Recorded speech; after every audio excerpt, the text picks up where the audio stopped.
Tall chai? Large black coffee. A what? Large black coffee. Do you mean a venti? No, I mean a large. He means a venti. Yeah, the biggest one you got. Venti is large. No, venti is 20. Danny. Yeah. Large is large. In fact, tall is large, and grande is Spanish for large. Venti's the only one that doesn't mean large. It's also the only one that's Italian. Congratulations, you're stupid in 3 languages. Good morning, sports fans, and welcome to another edition of MTV Media's Sports Talk with the Guys, home of the Monday morning quarterbacks on Saturday. Yes, ladies and gentlemen, it's that time. No one is safe while we troll the digital airwaves. Join us as we discuss the latest news in the world of sports that happened this past week. No fantasy sports here. We're adults. We keep it real. And as such, we kill brain cells. So we pretty much are the purveyors of the zombie apocalypse. You have been warned. We are repetitive and redundant. We have no peers. We are the internet's ongoing traffic wreck. Hell, we carry more water for sports than Depends can handle. Oh, it's a glorious morning today, February 11th, 2023. And it is the big game weekend, ladies and gentlemen. So really exciting. We're going to get it going. Actually, we are going and blowing this early in the morning. It is 48 degrees here out in hell. It's going to get to a high of 62. Overnight low of 42. So it's actually going to get colder a little bit tomorrow overnight. And I got to tell you, it's going to be cold. Humidity is 46%. Pressure is 29.93 inches. Visibility is 10 miles. The wind is heading in the southwesterly direction at 1 mile per hour right now. So, no, there's not a lot of frigid little dogs right now, but hey, it is cold. The dew point is at 28 degrees. UV index, of course, at this hour is 0-10. And the moon phase is a waning gibbous. And sunrise is at 6:38 a.m. Sunset is at 5:31 p.m. Reminds me of the time when I was up in Alaska. When I arrived, daylight was still at 9:37 p.m. Hell, when I left, daylight was still at 10:37 p.m. That was crazy. It doesn't creep by the seconds; it creeps by the minutes up there. When you get to when you march your way incessantly to the midnight sun. Oh, pardon me. Actually, not having coffee this morning. I'm having what we in the Latin world refer to as a licuado, or as some of you would say, a malt or a shake. Ever? It's a banana. Doesn't that look bad? Oh, well, it's me. I mean, what are you going to do? There it is, a little bit better. I'm in my Palpatine hood. I'm wearing my Yankee jersey, so life is good in the hood. That just happened. That was a happy accident. Unlike the one earlier. But that's neither here nor there and has nothing to do with old age. Like I said, we carry more water for Depends. I mean, we carry more water for sports than Depends can handle, as elegant proof by my implied accident. Oh, what a glorious morning. It is cold. I didn't charge my iWatch yesterday. Actually, I didn't charge it for 2 days, so I don't have it on with me, so I'm going to be stuck glued to the screen. But a lot of stuff going on. Evernew will be following us today at 10:30 a.m. Pacific time. This is annoying me. So, sorry. And we'll just get to it. A quick look at history, folks. Today, back in 1878, the first U.S. bicycle club, the Boston Bicycle Club, forms. So, it is a big deal. The Boston Bicycle Club, the first organization for recreational cyclists, is formed. The following year, a club is formed in Buffalo, followed by a club in New York in 1880. In the ensuing decades, a middle-class participation in cycling grows. Hundreds of cycling clubs are formed across the United States. The Boston Bicycle Club organized various rides, from tricycle races to 100-mile rides. Less than 20 years after its founding, more than 100 clubs had formed in Massachusetts alone, according to the Massachusetts Historical Society, catering to rider expertise, gender, nationality, and more. Early bicycles featured an oversized front wheel, as you remember, where the wheel was this big and the rear wheel was that big. I exaggerate, but that's the way you see it in the images. In October 1879, the Boston Bicycle Club members rode through the city and its suburbs in an event with the Massachusetts Cycling Club. an 87-mile round trip. For short distances, the cyclists achieve speeds of 16 miles per hour, according to the Boston Post. That is cool. In 2020, interest in recreational cycling boomed during the COVID-19 pandemic, and many cycling shops in the United States reported shortages of bikes, according to bicycle.com. Good morning, Jay. And thank you for the like early this morning. We actually have quite a few people watching us this morning. So let us know who you are and where you hail from. Jay's from across the region. He's just on the other side. Actually, Jay, you're okay. Hold on. I'm doing the spatial orientation, as you know that. Jay, you are over. You're over there. So on my wall, it's a blank spot, but I see you, Jay. You're over there. Spatial order. Okay, let me back up so you can see where the finger's pointing. Over there. So there it is. That's where Jay is. But good morning, folks. I'm the Scorekeeper, and thanks for spending time with us. As you know, I get the program going this early in the morning, so you got to bear with me and put up with me. But thank you, everyone else. The unmarried mafia boss was affectionately known as the old maid. Ooh, good morning, coffee. I am from wherever I want to be. Yes, yes, yes. Hopefully you guys like that one. Here's another one for you. My son couldn't sleep. No, I don't have a son, but hey. So I told him there are cows sleeping in the field outside. I said, what's that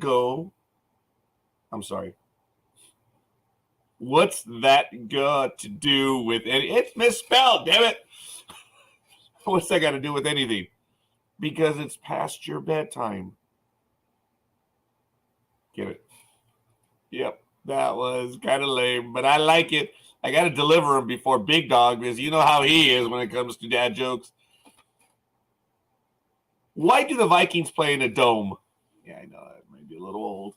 Because even God can't stand to watch. There you go. The big game is this day or tomorrow coming up. I will be celebrating with the family, so I'm celebrating, passing the time with the family. So we're going to see what is going to happen, and we already have another like, and that one is from Gridiron Girl. Thank you. Good morning, Gridiron Girl. And we'll see. I don't believe Double D will be joining us today. I believe today are the funeral services for her grandmama. So our thoughts are with Double D, and hopefully she's able to get through this and get past it. As I said, I'm having my licuado this morning. I think I already explained it, right? Yeah, now I'm not duplicious, but I'm being duplicative. Ooh, that just happened.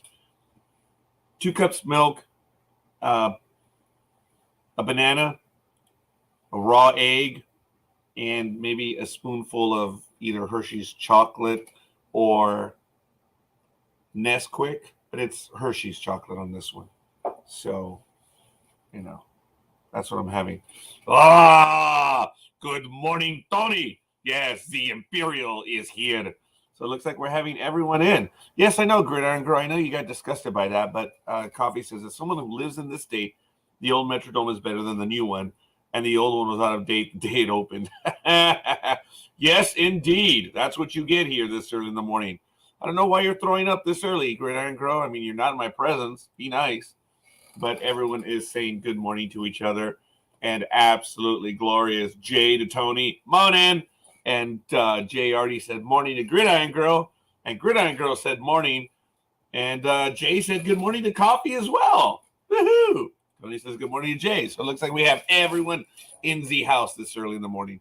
And I know Almighty is somewhere because he's liking the comments. So I think Almighty's listening. So what the hell you doing, man? Join us. Yes, happy Super Bowl Eve, Tony. I bet he is pumped up. No. Don't even insult her that way, dude. She'll whoop your ass. Yeah, she'll whoop you. Looking very quickly in events upcoming. Tomorrow is the big game, of course. On August 15th, Major League Baseball pitchers and catchers report. The big dog on the 18th. I guess we're going to be giving the Mount Rushmore of the NBA. And on the 19th, the 71st NBA All-Star is going to be at Salt Lake City. On the 20th, Major League Baseball position players report. And then we're going to start in March, Bahrain Formula One on Sunday the 5th. Oh, awesome. Thank you, Gridiron Girl. Yeah, I'll go back to the calendar.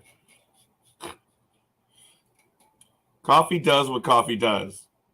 Oh, the world cannot contain me right now. And congratulations, Tony. It has been a wonderful run. Bahrain is on the 5th of March. World Baseball Cup pool play begins on the 8th. And March Madness begins on the 12th of March. The NFL Summer League Draft. Oh, I messed it up again. It should be in May, but I put it in March. Major League Baseball opening day is on the 30th. And Matt Alvarez becomes legal, and I'm referring to dates.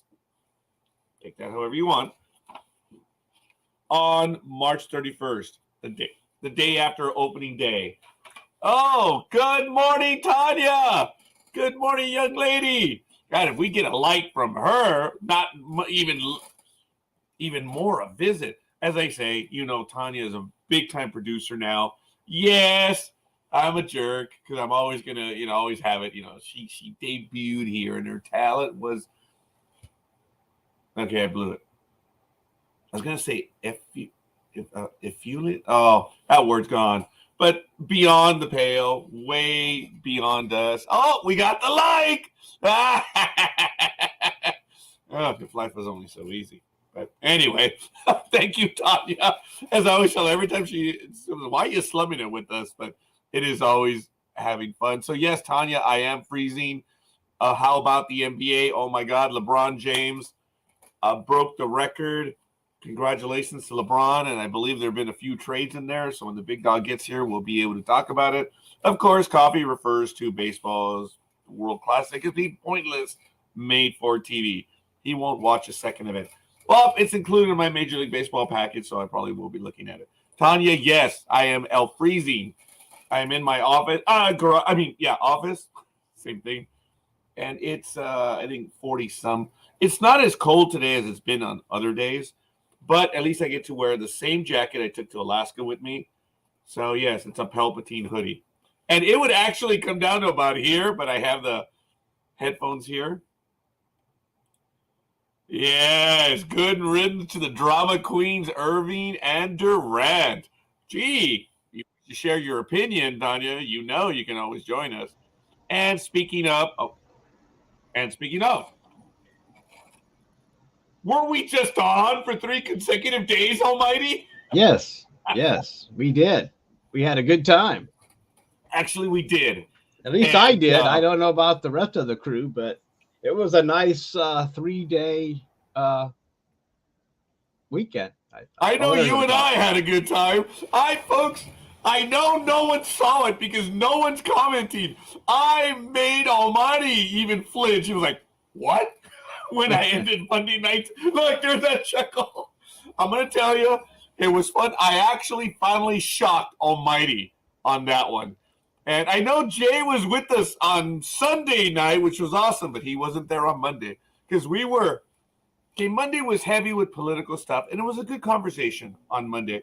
We went for about an hour, maybe an hour and a half, and then joke night happened. That was a blast. Went on for about an hour. And then that was an impromptu. It was an impromptu. That was not planned. But once it started, we couldn't shut it down. No, or shut ourselves up more than likely. Yeah. But I have to tell Big Dog helped a lot in that shenanigans. Oh too, yeah. It was the 3 of us. It was, no doubt. Good morning, everybody. Tony and Jay and Tanya. Yes, and of course, Gridiron Girl. And Gridiron Girl, of course. So I hope things are going well for everybody. Everybody's getting hyped up for the Souped Up Bowl that's happening tomorrow evening. Yes. Yeah, I am looking forward to it. But folks, it was a fun Monday night. But like I said, it was heavy on good conversation. But I have to spoil it because I know no one here saw the Monday night one because there would have been comments galore. And that one's it's a good thing. We squeaked under the wire in that one. We were kind of I didn't care. I don't, but Oh, we got out of hand, man. yeah. But it's what we do. Sometimes you got to get your freak on, And, yeah, when we did on Monday night, we got our freak on. And Scorekeeper did. Hey, I understand. That is so weird because when I turn my head and talk to you, I'm actually talking to nothing. And if we talk, it's like actually I'm talking to my filing cabinet. And I don't know if it's paying attention to me, but not many people do. I'm talking anyway. to a bunch of binders when I look that way. So take that as you will. will. I guess that we have office supplies to talk to. It's always nice. Yeah. Now, when I'm on the other side, I'm looking at bookcases and stuff. Gridiron Girl can confirm that because she's been to the office as is Big Dog, and I have lots of different I have 3 bookcases, so it's kind of cool. But over here, I have just a bunch of binders. But folks, I'm not sorry about it. I did make Almighty. I mean, he laughed her a little bit. Big Dog. I mean, how often does Big Dog apologize when he tells a joke? And I was like, calm down. Yeah, I think Big Dog was stunned. We need to stop apologizing because it won't help anyway. I mean, if they don't like it, well, they can always turn the channel. But it wasn't that bad. But there were a couple iffy moments. I mean, I guess in this day and age, some might have been a little cringy, moments, but we're too old to care about that shit now. So exactly, all I can say is that everyone was shocked. I did get 2 comments about it, and I think everyone was polite towards me to my ending of the Monday night episode. People were just, well, you too. Both of the comments were like, and double darn on you too, Big Dog. Yes, Todd, yes. People are way too sensitive. It is. Yeah.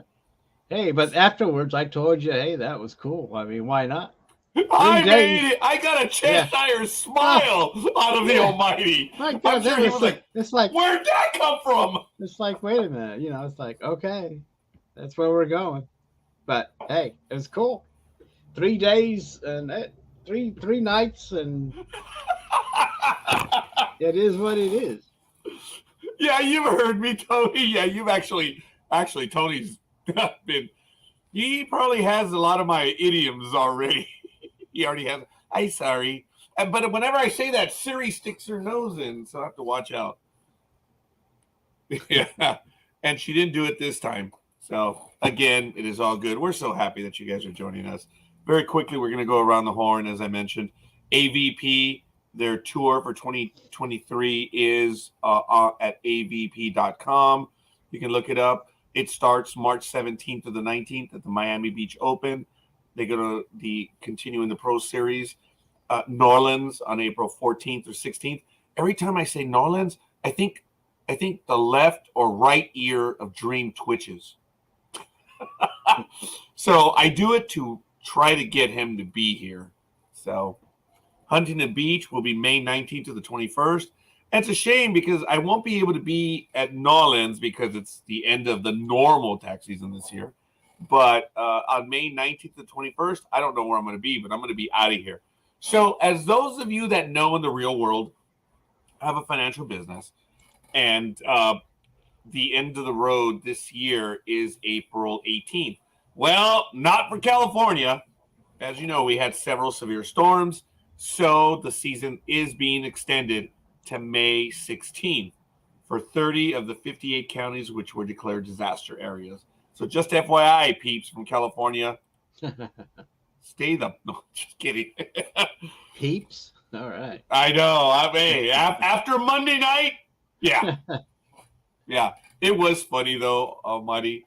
One of the posts that it was the funniest one. It was the first one that just said, well, right back at you, Roger. They didn't say Scorekeeper. They said right back at you, Roger. That one was funny. Yeah. Like I said, I think I ended the program in a shocking manner. At least shocking for even Scorekeeper.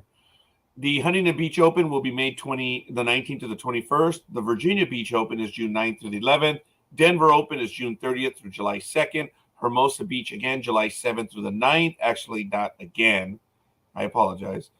Wapaka Open, July 7th through the 9th. That looks like it's in Hickville, USA, but I don't know. The Atlanta Open is August 4th through the 6th. Manhattan Beach Open is August 18th through the 20th. The Chicago Open is September 1st to the 3rd. And, of course, the championships are September 22nd to the 23rd. The Laguna Beach Open is October 13th to the 15th.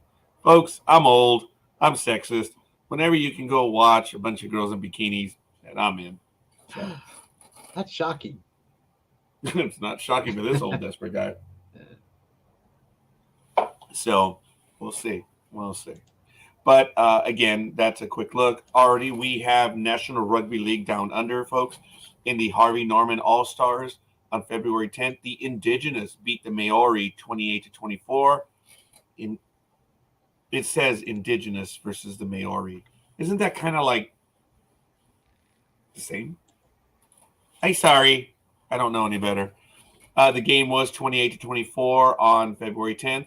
Also, in the Harvey Norman Women All-Stars, the Maori whooped the Indigenous 16-12. Oh, go figure.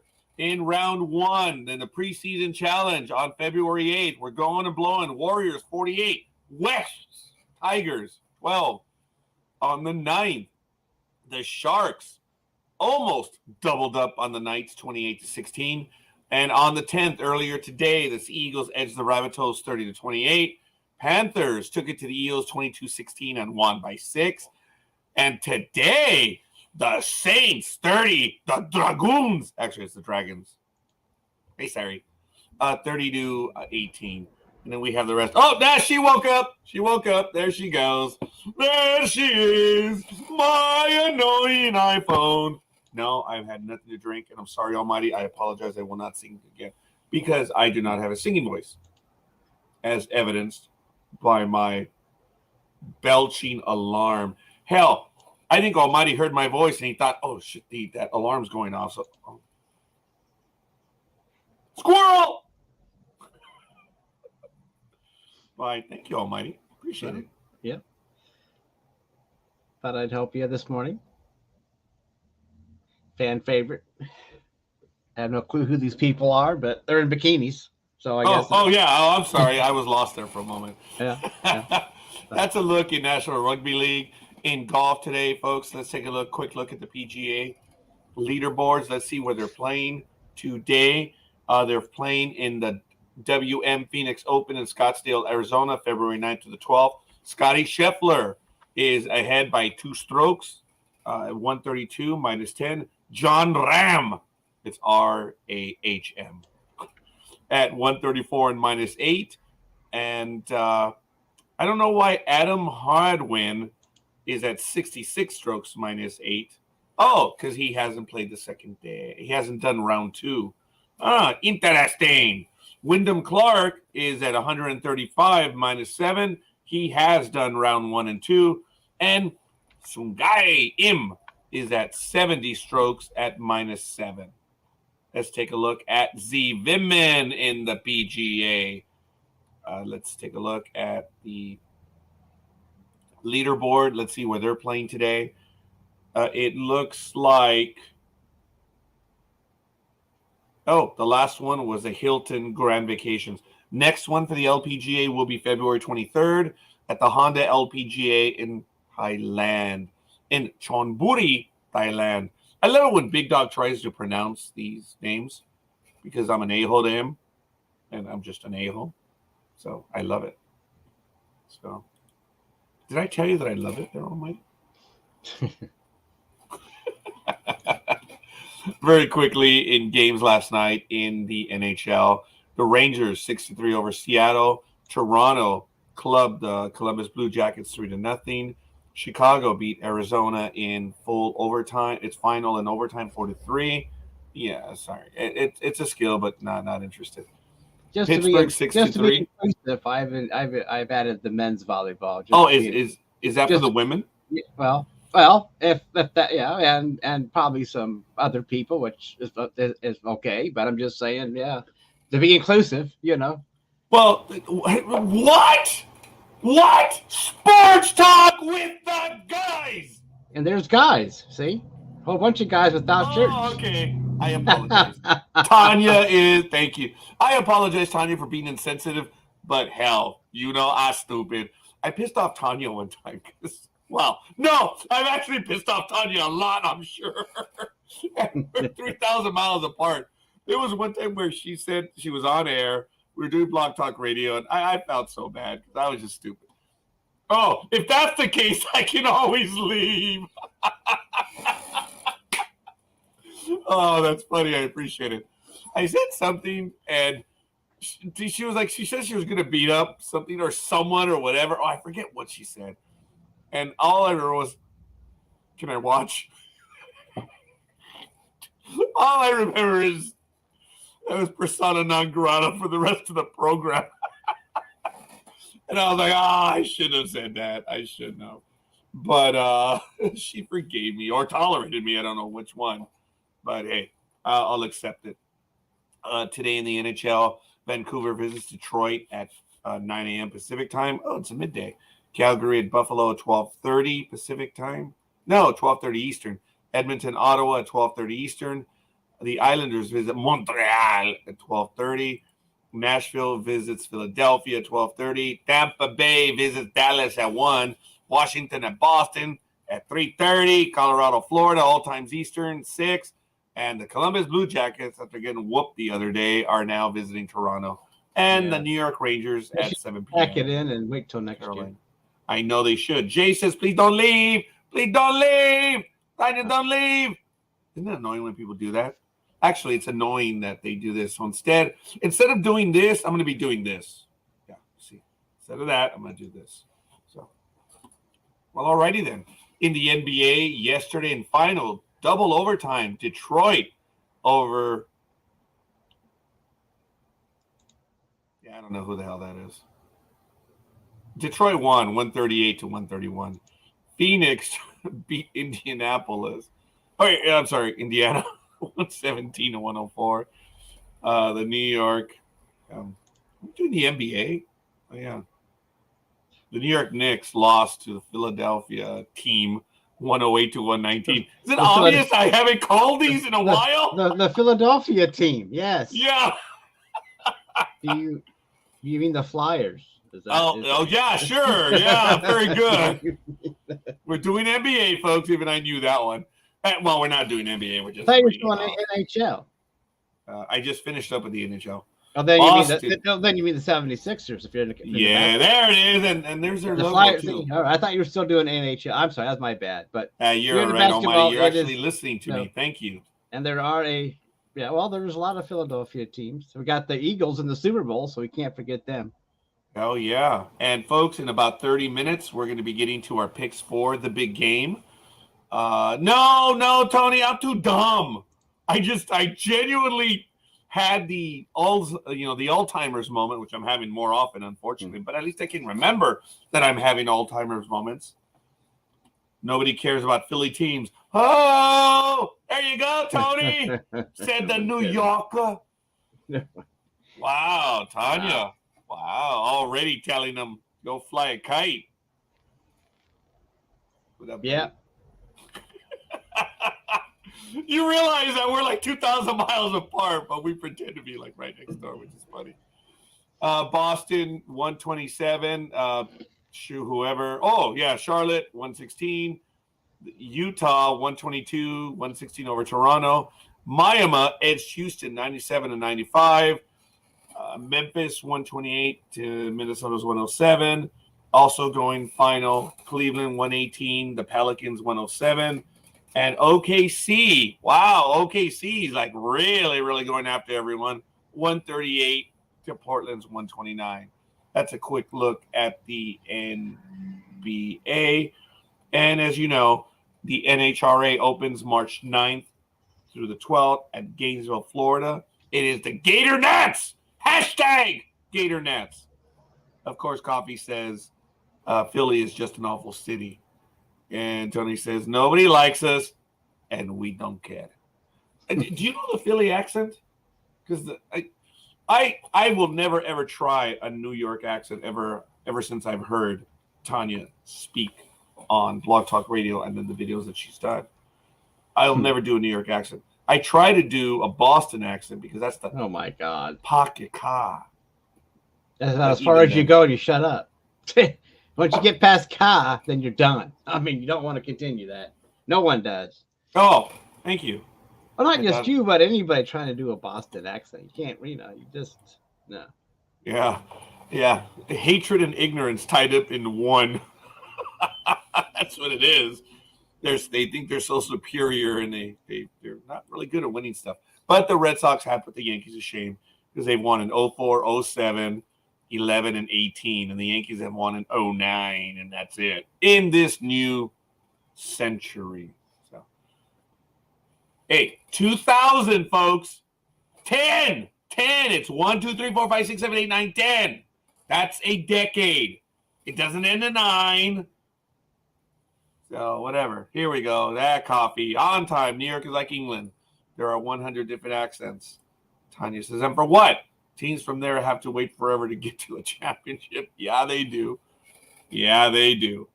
Yes, no doubt about that. Now, Tanya is a New York Met fan, which I'm about to incur her wrath. But if she takes a swing at me, that's all right. That's about all the contact I'll have with anyone lately. So she takes a swing, I'm all right with it. She is a New York Mets fan. If Tanya has a fault, it is, in my opinion, her insatiable desire to see that New York team win. So, I was right about Reyes. Tanya was all broken up because Reyes signed with some other team. I said, yeah, no, you're not going to miss them. You're not. And to this day, I'm sure she says, what the hell do you know, Scorekeeper?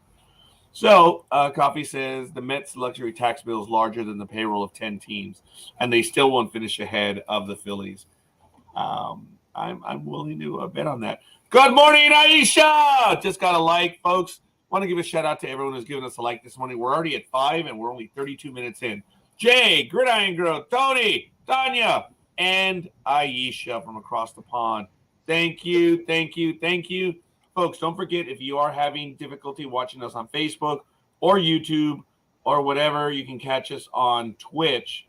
And the link for that one is, well, damn. I thought I had that one. Apparently, I do not. So let me set it up right. Oh, sorry. No, not that one. Fake ESPN breaking news. Sorry. Here we go.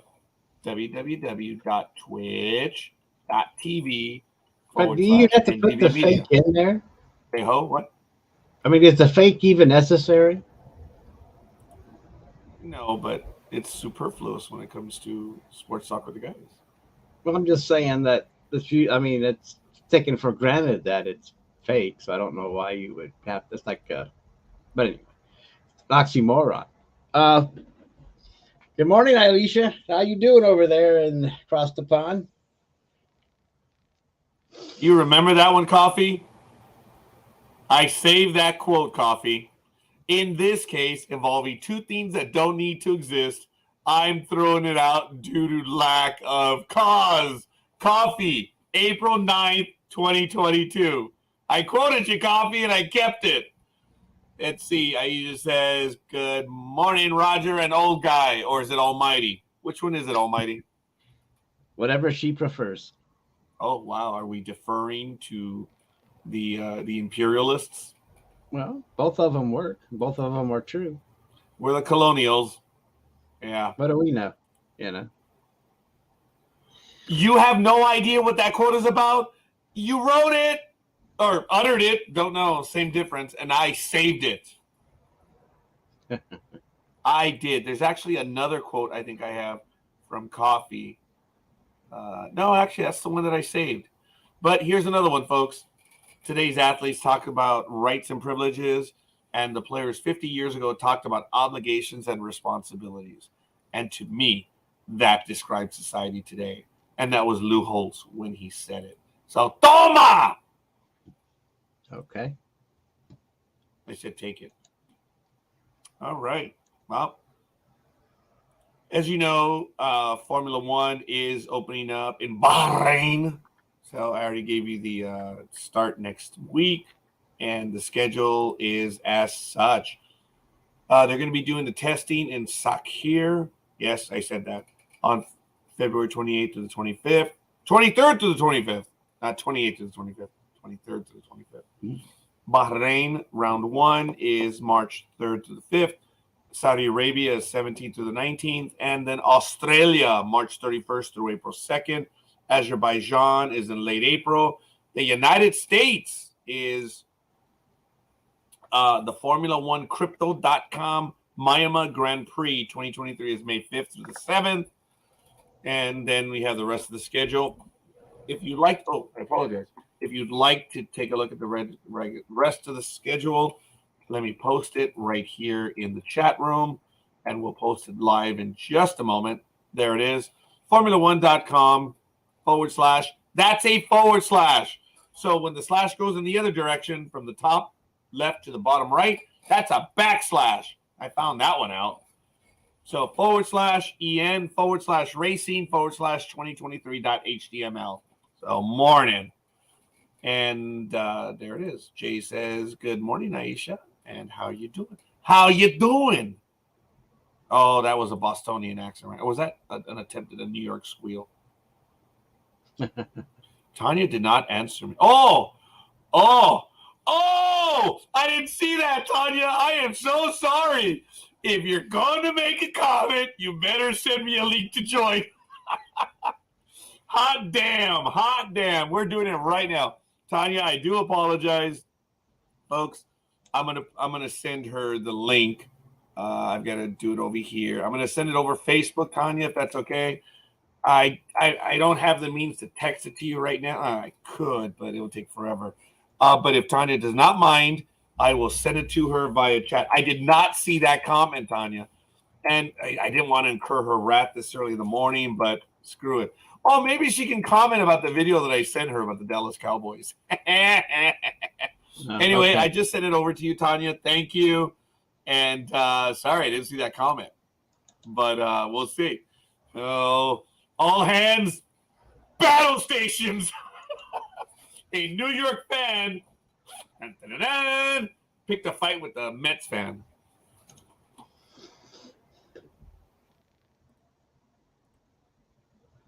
Are the Colonials having problems? Is that a rhetorical question? Welcome to the Old Centuries Live. But hey, such a scene today. Sorry I'm late. I was watching a certain scientific railgun. Ooh, anime. So, of course, Aisha responds, morning, Jay. I'm fine, and how is you today? And I'm doing okay, says Jay. So thank you. I'm glad we're able to see the communications. And, man, I've got to put senior sign up. Like, there's rules, there's laws in the United States, and you shouldn't pick on seniors. So I'm getting worried about Tanya joining us early. But we shall see. Folks, I told you already what I'm having, right? I'm having what we call in the Spanish world a licuado. I know Gridiron already threw up the concept. It's 2 cups of milk, a banana, a raw egg, and a spoonful of I'm dead. Hi, Tanya. Roger. Oh, damn it. I didn't get called Scorekeeper. She always calls me Scorekeeper. Yes, Tanya. First of all, thank you for joining, and God bless you. God bless America. God bless what you do. I love your endeavors. Oh, shit. Okay, here we go. Búscame la chancleta. Nice shot.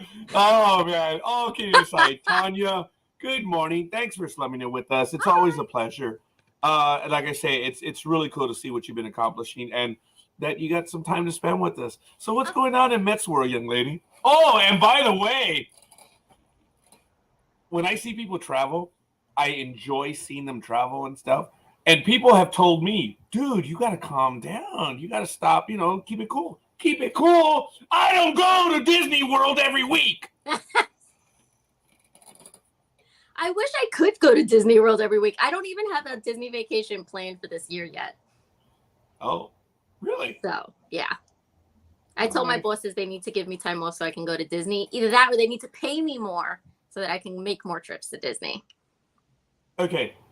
Folks, did you hear that? She's telling her bosses what to do. So, wow. All kidding aside, you've always been a Disney fan, and it is really fun to see, you know, where you've gone, the imagery and stuff. I used to do that. As you know, a while ago, when I was on the verge of being a baller and then I became stupid, which I kid around, I had the annual passes for 2 years. And you do remember, right, Tanya? I used to go often. I would take my daughters and, of course, my significant other.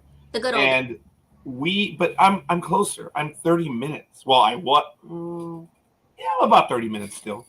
If I do the mathematical geometry, yeah, I think I'm about 30 minutes. But anyway, I don't know what the area is, but I'll leave it to engineer to figure that one out. But anyway, Gmo and I went almost every Sunday for at least 4 hours, and we did get a blast. My wife and my older daughter got fed up about 13, 14 months in, but Gmo and I, we took advantage of that package. That sounds like a personal problem. Yes. Actually, it is. Ooh, I like it. All right. He says, I tell my bosses what to do too. They aren't good for much. Well, Tanya won't say that, and I will concur.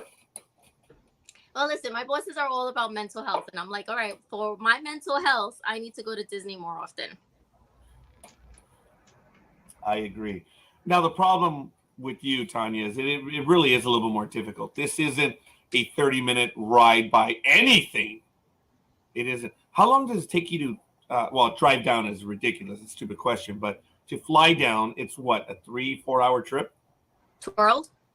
Yeah. 2.5 to 3 hours. Yeah. Wow. Yeah, that's crazy. So for me to go from LA to Seattle, not that, you know, I'm comparing Seattle to Disney World, it's under 2 hours. So that's crazy. So you still have to go about 3 hours. Wow. Oh, coffee. Okay, Tanya, attack, please. I wouldn't go to Disney even if it were free. Lines are too long and I don't like people. That's fine. Nobody asked for more people to go. Let the line stay shorter and let there be more merchandise for the rest of us. Coffee, if you just were the rest of us. Jay says 3 hour tour. LOL. Yeah. No, they're flying. They're not on a boat. So I made a comment about you being a a Mets fan, a That's okay. loving, respectful You're a Mets Yankees fan. You're imperfect. I understand. I forgive that. Ooh, silence.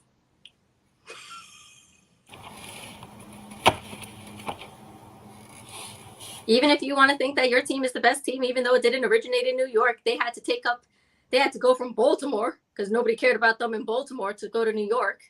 I mean, it's fine. You're not original. But go ahead. Keep on talking. I'm not going to get any help from Aisha, Gridiron Girl, or anyone in the chat room, so I'm alone on this one. So, all right, being that you are the original team of New York, because everyone else is bolted. Original team from New York who pays tribute to the original teams who were once a part of New York. Well, the Giants, the Dodgers, they were New York, right? Or no, wait a minute. Will she be going to Japan today? Wait, I think the Giants were in New Jersey, right? Actually, the studio, I've never heard of that theme park. I would definitely love to check that out, Aisha. Oh, but by the way, Jay, no, there's no coffee to drop this morning because I am having my malt. Tanya, being Latin, forgive me if I may be so bold, but are you familiar with a drink?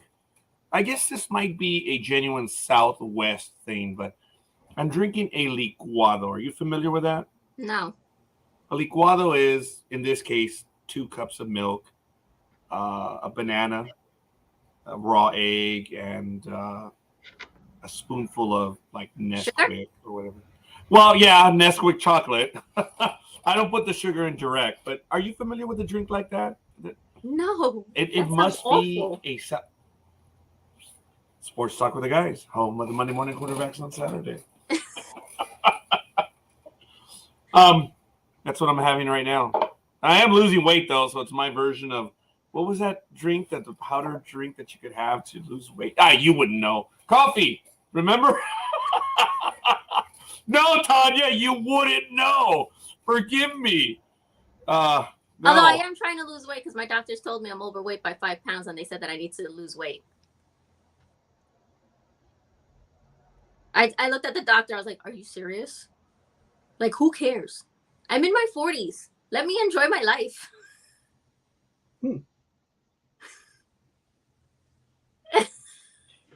Yeah. Okay. Well, she looks good for her 40s. Oops, I said it out loud. I'm sorry. I did not mean to say that out loud.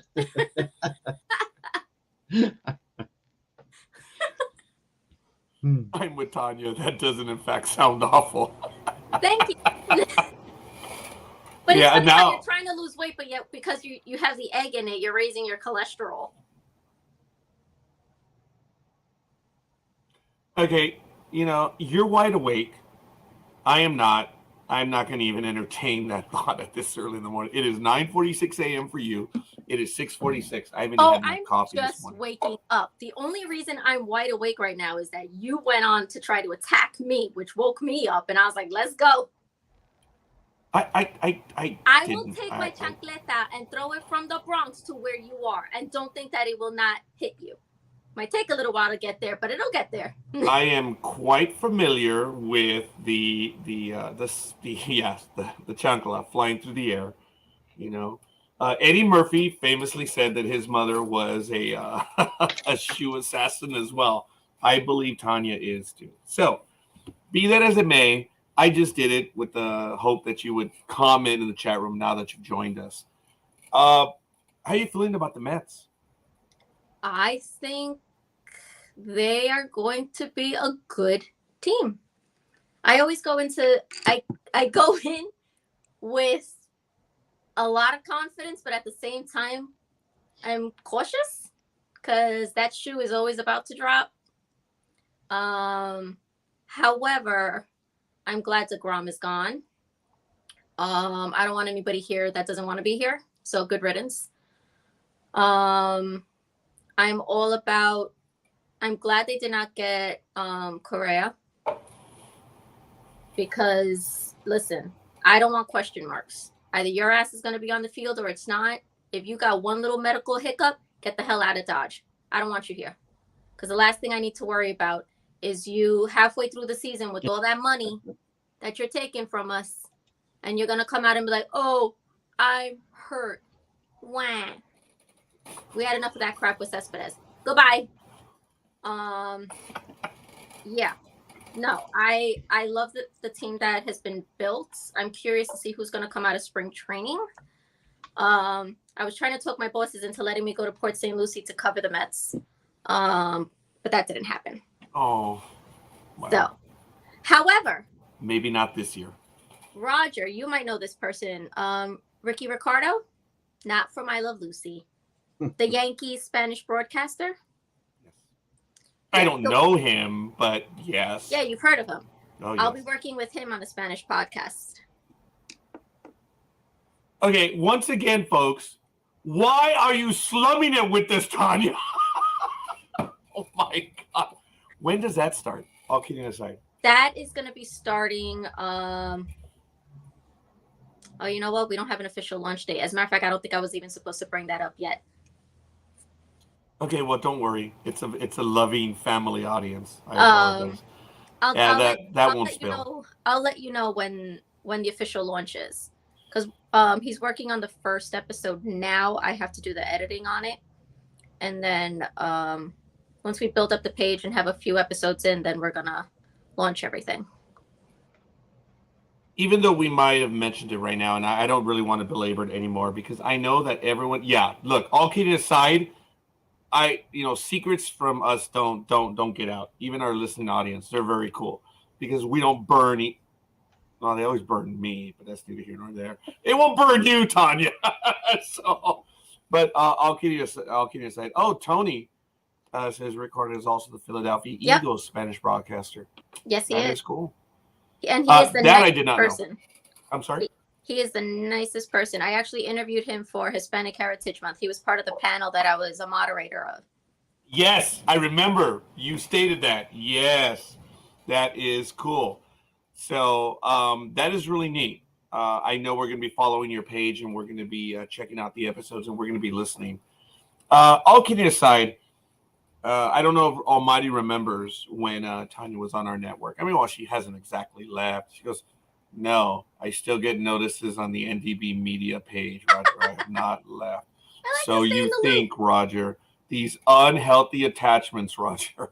You know what? I'm just not going to tell him anything. That's how good of a person Tanya is. She goes, why the hell am I part of this group 8 years after my program ended?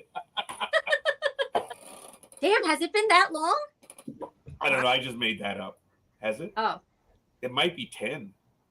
Damn. But you did 2 programs with us, as a matter of fact. Mm-hmm. One of them was, I believe, On the Black. No, On the Black was the 5 Tool Show. Okay, the 5 Tool Show, yes. All right. Yeah, you did that one. And then you also did a Raise Your Glass. Yes, with Roslyn. Yeah. That was fun. Yes, it was. And Roz, I don't think knows you're here. I spoke to Roz yesterday. And, she might not be with us this early in the morning. But, yeah, I did have a chance to speak to her for a little while. Yeah, so she may not be joining us this morning. But who knows? Maybe you know what? Screw it. I'm going to tell her. Woman? Oh, I mean, Rosalind?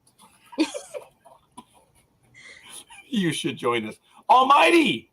Come on, buddy. It's not the time to go silent. Well, listen, I have to go in a little bit because I got to take my husband to a doctor's appointment. Real Everything quick, okay? Kyrie Irving, Kevin Durant. Yeah. The biggest, God forgive me, biggest bitches. Okay, that's my last one, I promise. In the NBA, good riddance to them. Nobody wanted them here. Nobody needs them here. I mean, don't get me wrong. The Nets are going to suck for a while. But, I mean, who cares? They were the Nets. They were in freaking Jersey. Nobody cares. Goodbye. Get the hell out. Tanya, you don't even have to worry about your ticket over there. I will kick you and you will go. Tanya, Kyrie Irving, what's the deal? Is he really as talented as everyone will say, or is his mouth and his attitude overshadowing that? His mouth and attitude overshadows. Wow. I'm sorry. It's one thing to have freedom of speech, but it's another thing to be a complete dumbass. Where have you been? Like, I mean, he doesn't know his audience. Like, you are stupider than a 10-pound sack of stupid. Like, I just cannot with him at all. Like, what the hell? These are the people who come to watch you play, and yet you're going to throw them under the bus. How about I throw you underneath the Empire State Building and watch you just... I can't stand that man. I'm glad he's gone out of New York because nobody wanted him here in the first place. Well, that's a double. I don't want you to hold anything back there, Tanya. Tell us how you actually feel. All this wishy-washy stuff, I just can't get through it, man. And Kevin Durant is another one. It's like watching Dumb and Dumber. Like, I don't care how much talent you have. If you're bringing nothing but drama to the team, you have no purpose. You serve no purpose as a human being. There is no purpose for you to be in this city. This city has enough drama without you bringing it. Take your drama, take your bitchy attitude, take your tears, and go somewhere else. Because it's not like you brought a championship here anyway. So goodbye. Your talent did nothing for us. Oh my God, she has been listening. There it is. Good morning, Roz. Yes, Tanya. Earlier, drop the mic, boom, Tanya, and then you dropped it again. That's what I meant by double. Wow. Big. Oh, there he is. Oh, the big dog. I'm gonna send the link to Tanya just so she can say hi real quick if that's possible. But I know you gotta get going. I get that, and it is a thrill that you're on with us. Good morning, Big Dog. Hi, Big Dog. Hey, Big Dawg. Nope, can't hear you. You're muted. You're muted. What the hell's the matter with you? Yeah. There, go. Nope. No. He's pulling a Roger. What the hell's the matter with you? Yeah. Oh, okay, maybe he wasn't. Yeah, anyway. Okay, here's the funny thing. Our numbers are shooting through the roof. We were getting more and more. Ever since Tanya showed up, our numbers are going up. And Big Dawg all of a sudden, oh shit, Tanya's there. And even Roz, think about that. We didn't know where Roz was, and even Roz showed up. One more time. How's that? There it is. You're big. I didn't mean that. You're on, Big Dawg. Of all days for my damn alarm not to go off. Yeah, you're fine. Miss Tanya, I've been listening to her, and I agree with her about Durant and Kyrie. Good riddance.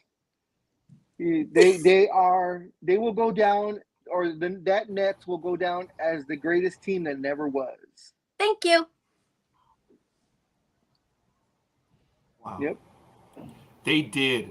They endeavored to put a team together, and Yep. it self-destructed so fast. Yeah, Mr. Sai put that money together to get Harden, probably the best scorer of this era, Durant, the sweetest shooter of this era, and Irving, the knucklehead, of course, of this era, but he does have the best skills of a guard in this era. And put them all together, and it accomplished not a damn thing. But you know what? That's what happens Yes. when you go after stars. Yeah. Yeah. The stars will always, they think that they are God's blessing to the sport. They can do whatever the hell they want. No, honey, this is New York. You bring your bullshit here, we will kick your bullshit out. That's why everybody loves Julius Randle, because he came here to work, and he works night in, night out for the Knicks.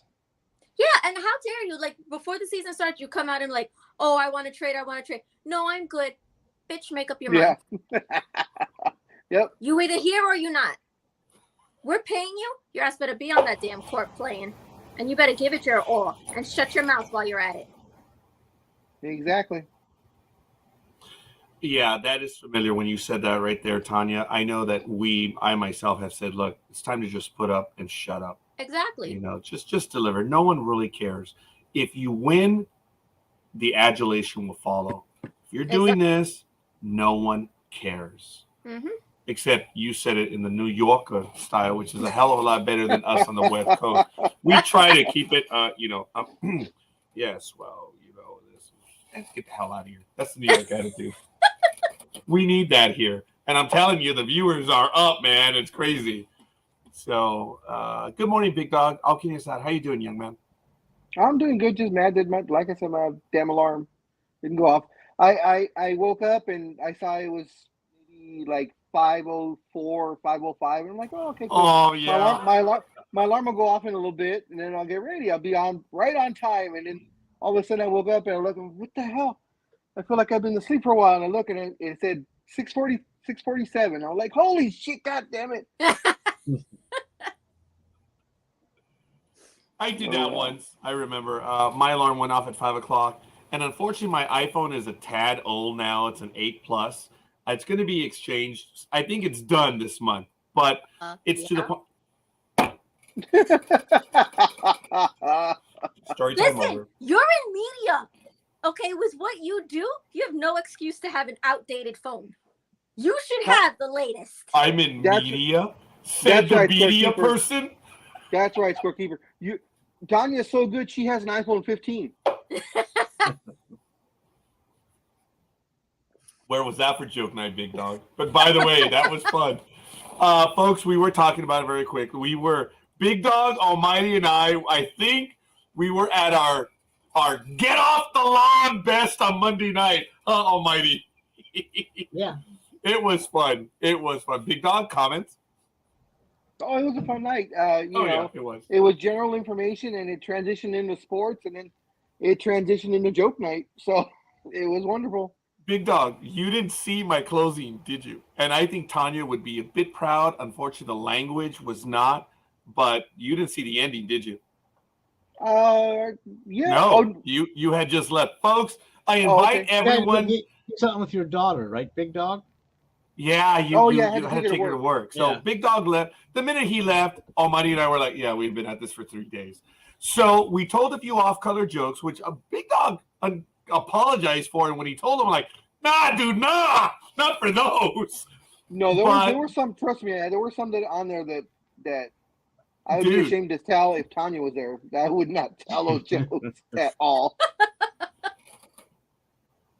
I don't remember one, so that makes me insensitive. Man. Well, no, stupid. No, I can't recall one.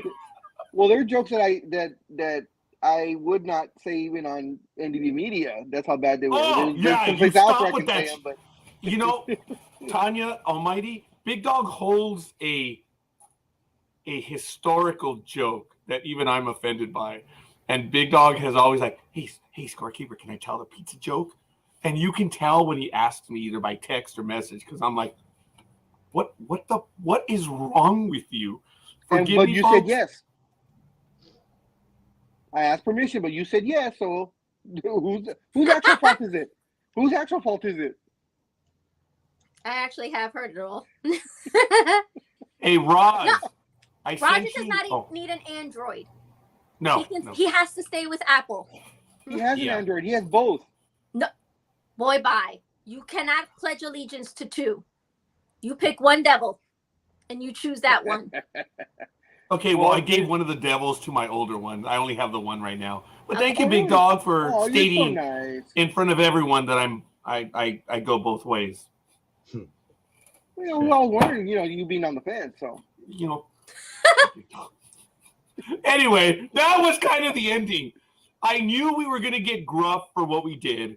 And I even shocked Almighty when I said it. Forgive me, folks. I'm not going to say it again. But at the very end, when we were done, Big Dog had just left. I said, and for all of you that we offended tonight, go F yourselves. I've never ended a program like that. And Almighty was like, what? I was like, we're going to hear it from everyone. So if they didn't laugh, I've never, ever ended a program. I was that ornery that night on Monday, and it was damn funny. I apologize. And I did. Tanya, one of the first comments I received was a comment that basically said, and you too, Scorekeeper. No. And you too, Roger. That was funny. All these, and you too, Roger. That was good. I got 2 comments about it, so I was like, wow, we had an audience. That was the appropriate ending. It actually was. And I've never normally done that, but hey, it is what it is. So what does Aisha say? Data is an Android, so Roger could always try and buy that's him. True. I like that, Aisha. I like that. Yes, very good, Aisha. Oh, you see, Jay. Roger, I slap your hand. Bad, Roger. I'll do that on my own. Oh, I missed. And remember, data is programmed in multiple ways of pleasure. Roz, we have Tanya on with us. I sent you the link. Maybe you didn't see it on Facebook. Just come on and say hi real quick, because her significant other has to visit a physician, and she's on with us for a little bit while they go. So I don't know how much time we have, Tanya. Tanya, when's the next trip to Disney World? What the hell? I have no idea. Now Speedy. Hi, Speedy. Morning, Speedy. Morning. What's up, Speedy? Hey, Speedy, what's up? Not much. Just thought I'd pop in for a little while. How you feeling, buddy? Feeling good. Oh, so why aren't you here then? What does that mean? I am here. Well, yeah, we're 4 minutes in the second hour, but that's okay. So has Tanya given her Super Bowl prediction? Man, Big Dog. I was going to ask her about that before she had to leave, if she would give us her Super Bowl prediction, because she knows all. She's the all-knowing. First, Tanya? Oh no, I always, unless it's the Giants, I seem to always pick the losing team. So if that's the case, then I predict the Eagles win. May they burn in the fiery depths of the hell that they came from. Oh, thank you, Tanya. See what I've been saying? Always go for the losing team. Okay. All right. But anything, Tanya, I have to thank you. I appreciate the tangential Star Trek reference. That was Khan from the Wrath of Khan. About the fiery domains of hell. I'm like, ooh, I like that one. Roger, real quick, because I know Picard is starting next week. Yes. Are you going to be doing a Star Trek show this week? Oh man! All right, tell me, what do you want? No, because if you are, let me know when it is. However, if it's on Monday, I won't be able to do it it because Tanya, when do you want to be on? I will do this by your schedule. Why don't we do it right after Picard premieres? Okay, Picard premieres on Thursday at midnight Eastern time. That's fine, because I'll be on my way to Pennsylvania. So is this like 1 a.m, 2 a.m? No, we could do it Friday. Okay. All right, Tanya, all kidding Friday aside. work for you? We've been dying to do more content. So yes, that'll work. We'll just get the time then in. We'll be in contact. But there you go, folks. We're going to at least review the first episode of Star Trek, Picard, season 3. I like it. Tanya, we got Roz. Raise your glass, part 2. Good morning, sister host. Hi. What's up? Back together. Yeah, right. How many years has it been? And I don't ask me. At least 10 years. I don't have a glass to raise, but I raise my cup. The program that we're talking about that is still on blogtalkradio.com/NDB Media was a program that Tanya initiated, was Raise Your Glass. And she'll correct me because I know I'm going to bastardize it. But it was a positive way of looking at life and getting better. And it was a wonderful commentary on what was happening in life. There was really a lot to it. It was a lot of fun being on there. Tanya started it. Roz joined it. And, of course, Roger had to screw it up from time to time by joining. But I did it. No sorries. It's there forever. But, Tanya, what was Raise Your Glass? Raise Your Glass was all about, it was a lifestyle show. And we talked about like the news of the day, like topics of the day. It was whatever we wanted it to be. We tried to be positive as possible. And Rosalind was like the most fantastic producer and co-host. Like she was just everything with it, from getting guests and making sure that I didn't screw things up. Unfortunately, because I was working like 3 jobs at the time. I just couldn't do it anymore. Like I was just, you were. I stretched myself so thin. I was starting to get sick. So unfortunately, we had to stop doing the show. It was our loss. I mean that both in every which way. It was our loss, but they're there, folks. The programs are topical. They're timeless. And they are actually a lot of fun. The Facebook page is still active too, and we still get people that visit the page, which is hilarious. I got a notification just as I was going to bed at like 1 o'clock in the morning saying that somebody was on the page, and I'm like, really? Wow, that is neat. That is cool. Just good to show you. Yeah, I do get a few hits on some of the other programs that we did also that are still active. That's cool to know. But how you feeling this morning, Roz? All good in the hood? Yeah. Tired, but it's all good. I'm getting ready to try and clean up a little bit of the farm. Hey, Roz, I finished up at 11:51 p.m. last night. Wow. You know what's on my calendar. Mm-hmm.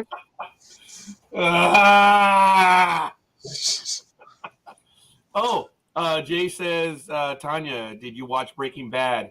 Yeah, you know what? As you know, folks, we are going to, thank you, Jay. It was mentioned on Sunday night that we're going to be doing a rewatch, and it's just a matter of time before we get to it. We're going to be doing a Breaking Bad rewatch. So if everyone and anyone who wants to join us, Tanya, question in the chat room. Jay wants to know, did you watch Breaking Bad? No, I keep swearing up and down that I'm gonna start watching it, and I never get around to it. I keep watching reruns of Star Trek and Merlin. Oh.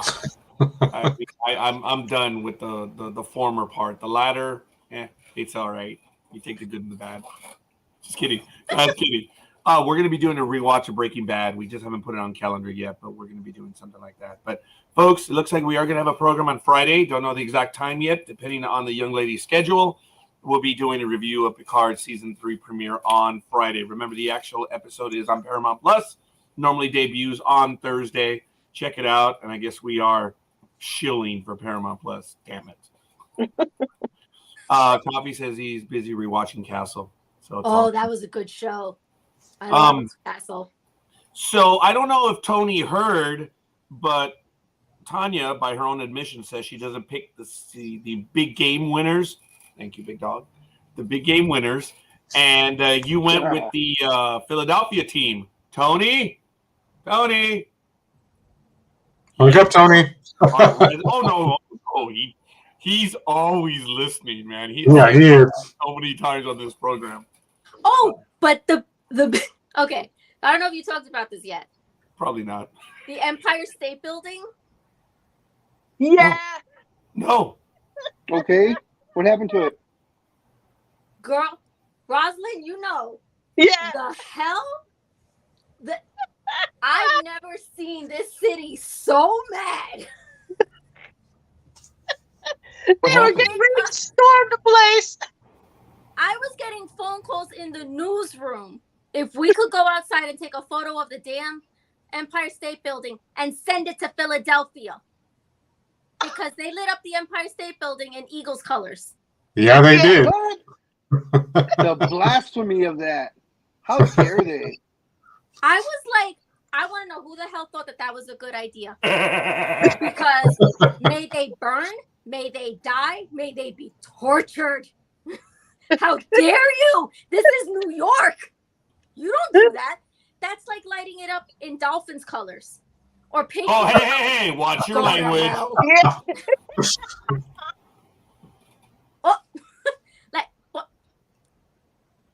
Those are Eagles colors? Those are not Eagles colors. No. Well, yeah, it's like half and half. But whatever. You know what? It was hilarious because the next day I had to put it on my lineup for my broadcast. Oh, I'm sorry. There it is. Roger. Oh, yeah, I'm sorry. Yes, young lady? I stopped. Project. Yes. Te lo digo ahora. Me voy para allá. Con la chancleta. Fear the chancla. You know that. But no, I mean, it created such an uproar all over Twitter and what have you. Even our city council people were getting involved in this. I had to put it on the lineup for broadcast, and I told my anchors, I'm like, you have to get this on the air because what's happening right now is hysterical. So we got it on the air, and it just went rampant everywhere. So it was like on the air for the next day also, even after my shows were done. Because like, how dare you? This is New York. You don't bring that filth over here. Exactly. Philadelphia team's got to come here and dirty up our city in the first place. Take your bad attitude and leave it over there. Okay, it is damn funny, folks, when your producers say go outside and take a picture. That is funny. That is. Yeah, no, we had a producer from one of our sister stations in Philly come out and say, oh, can somebody go outside and take a picture of the Empire State Building? How about I tell you to go outside and kick rocks and may you break a toe doing it? Wow. Yeah, I don't get it, Aisha, but thank you. You know, they'll never flash Raider colors there because they're. Oh, here we go. Yeah. I'm done.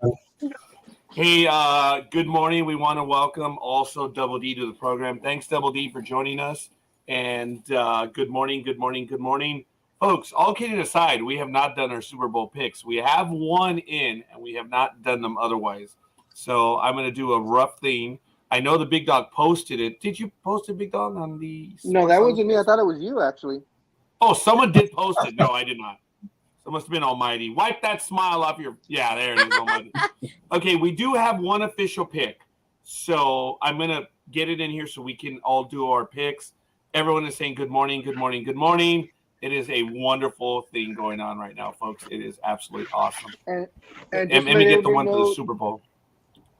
Just to let everybody know, the line still has not changed. It's still Philadelphia by 1.5. And Philadelphia is technically the home team. Yep. Wow. Other than the fact that there's no rain in Southern California, from what I'm hearing. Where's the game at? Arizona. Arizona. But there's no rain in California. Awesome. No, I said there is. I said Southern California. Sorry, Matt. I went into jerk mode, aka big dog mode. Yeah, I know. I don't know what you're talking about. Here we go. Start the blame. Folks, I do apologize. Actually, I do not see the post for the Super Bowl one, so I'm just going to do one real quick, folks. I apologize. I'm not prepared. What a shock. I got blown away by Tanya being here, and Roz, and Double D, and Aisha, and Gridiron Girl. Hey, sorry. Okay. Chiefs. Shut up, Siri. I'm not talking to you. Chiefs and who? Who? Oh, that's right. The Eagles. Okay. Sorry, Tony. All right. All kidding aside. So we're going to go with our first pick. I believe that we have. I ask you to bear with us. Let me go over to share screen. We're going to do this right now. Right now. And I guess we're going to do a review of the game. Sorry about that. Oh, my God. Look. We got a lot of stuff going on right now. I'm so sorry. Here's the schedule. Let's get to it right now. Here's the line. The big game. It's going to be at 3:30 p.m. Pacific time, otherwise 6:30 p.m. Eastern. It is Kansas City Chiefs who finished the season at 14-3 versus the Philadelphia Eagles that finished 14-3. The game is on Fox. I apologize for the sound. It's not my type of music. Here's the statistics. Last time these two teams played, the Eagles lost to the Chiefs on October 3rd, 2021, 42-30. They were at home. When you look at the numbers, there they are, folks.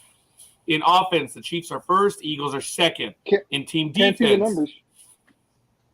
I'm sorry? Thank you. There we go. No, it's fixed now. In team defense, the Eagles are third, the Chiefs are 12th. In team passing, the Chiefs are first, Eagles are ninth. And in rushing, the Eagles are fifth, and the Chiefs are 20th. So, Tanya, we had your pick. Folks, I don't know what's going on. My email's going wild right now. I'm so sorry. So, Tanya, we do have your first pick officially. Oh, she did step away for a moment. So, let me get to it. I believe she said that she was going to take the Eagles on this one. So, I don't know why it's doing that. I apologize. I don't mean for it to do that. So, let me delete that. It's annoying. Okay. Chiefs, Eagles. So, Tanya, you said that the Eagles are going to win. Did you want to wager a score? And I don't mean an actual bet. I mean just any guesses on that? Me. Okay. But you are saying that it's going to be the Eagles, right? Tongue in cheek, yes. Okay, fair enough. I appreciate it. Tony says the Eagles are going to win 34-24. Roz, what's it going to be? I think I took the Eagles because my cousin lives in Philadelphia, so family loyalty. Is that what it is? How unfortunate. That's a good one, Tanya. Aisha says it's going to be the Eagles. Jay, I apologize, Jay. What's it going to be? Double D. What's it going to be? And we got another like this morning. Thank you. Good morning from the big dog. Some guy named Peter Gama.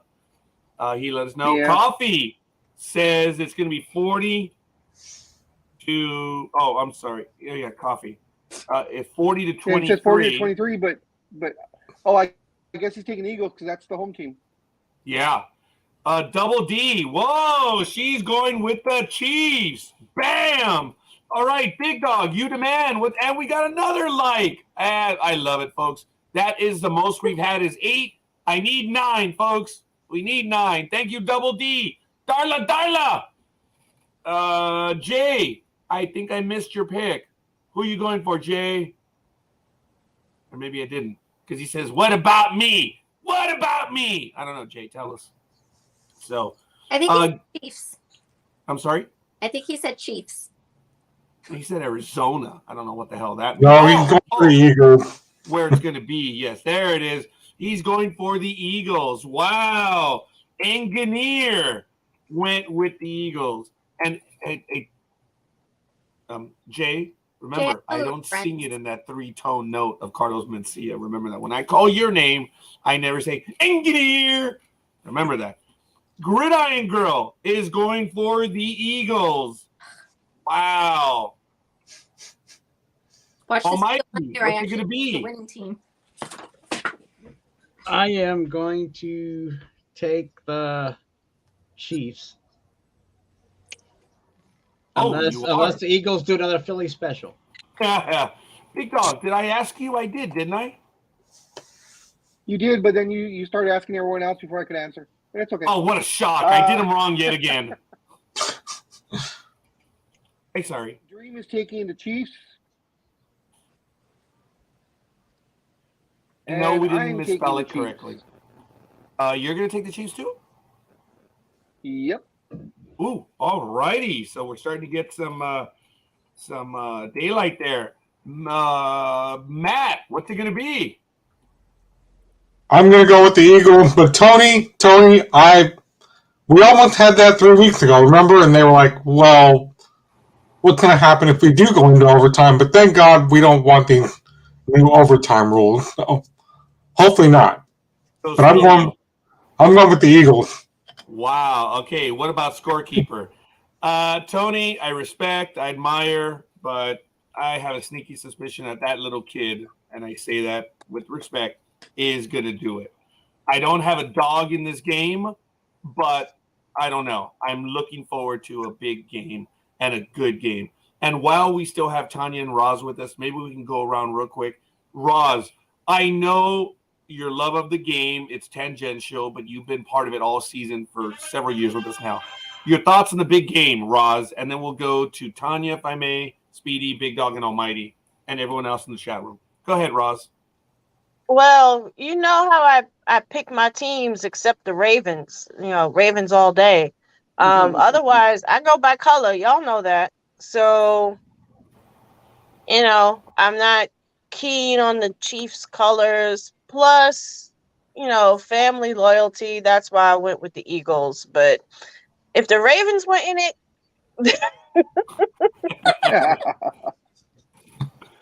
All right. I like that. Tanya, I know we're short on time with you, and I thank you for staying with us. Here's the thing.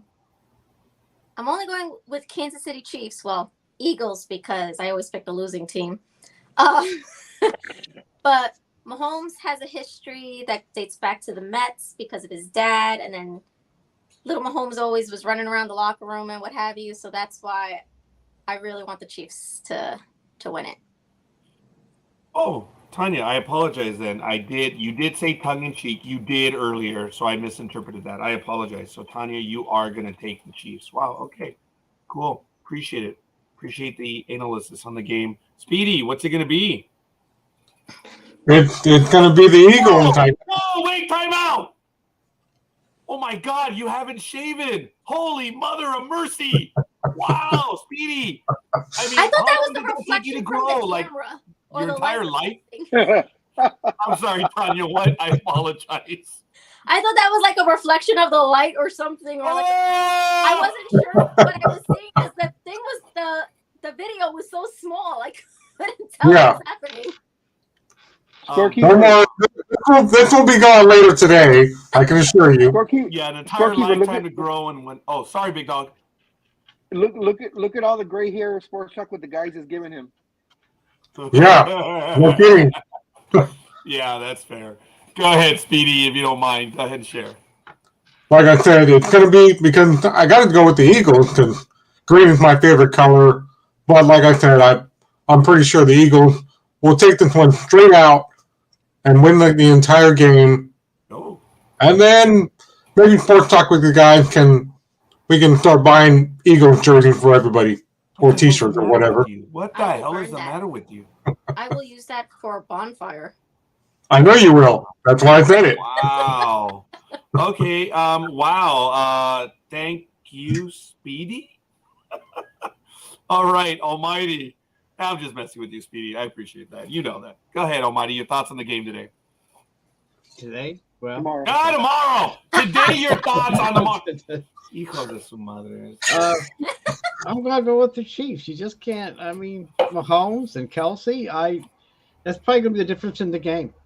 I mean, if the Eagles can shut down Kelsey, they have a shot at it.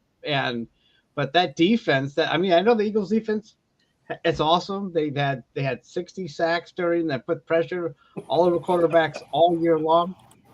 But I just think Mahomes and Reed are ready to go, and I know that Reed, was drawing facial hair on the players as they slept on the way to Arizona. So they're already, they're pumped for this. And some people will get that. They've seen the commercial, but anyway, I don't, to me, it's going to be a close game, and it might not be as high scoring as some people are saying. This might be another 10-9 Super Bowl. Just because, the Eagles, I know what you're saying, but if it's a good defensive battle, I don't care about 10-9. As long as it's a good defensive battle and not a sloppy played one. And as long as the refs don't interfere, I just think the Chiefs will take it. I mean, no matter what they say, Mahomes still wants to have that dynasty. He wants to be on par with the retired so far Tom Brady. And by the way, it's not too late to buy sand on eBay in a jar from a spot he retired from. So check it out. If you got an extra $1,000 or so, you can have sand from where I don't know if he stood there, but from where he was at. So it was selling for $99,000. Oh, yeah. Oh my gosh. That's incredible. We talked about that. Yeah, actually, we did. I was dying to jump in on that one. It was Sunday night, right, guys? When we were talking about that? Yeah. That was great, man. Yeah, that story made it on my air also. And I'm like, really? What the hell's next? I mean, here's the weed, but that was behind him, and you can have this one and a seashell and whatever, Anyway, it was crazy. I don't know if did anybody ever buy any of this sand? Do you know, Tanya, if anybody ever bought it? Oh, I'm sure. Like, people are just like, they're so gullible and what have you. It's like the idiots who are buying the water, the Splash Mountain water. I'm like, who the hell is oh my God, that's right. Yes. Uh-huh.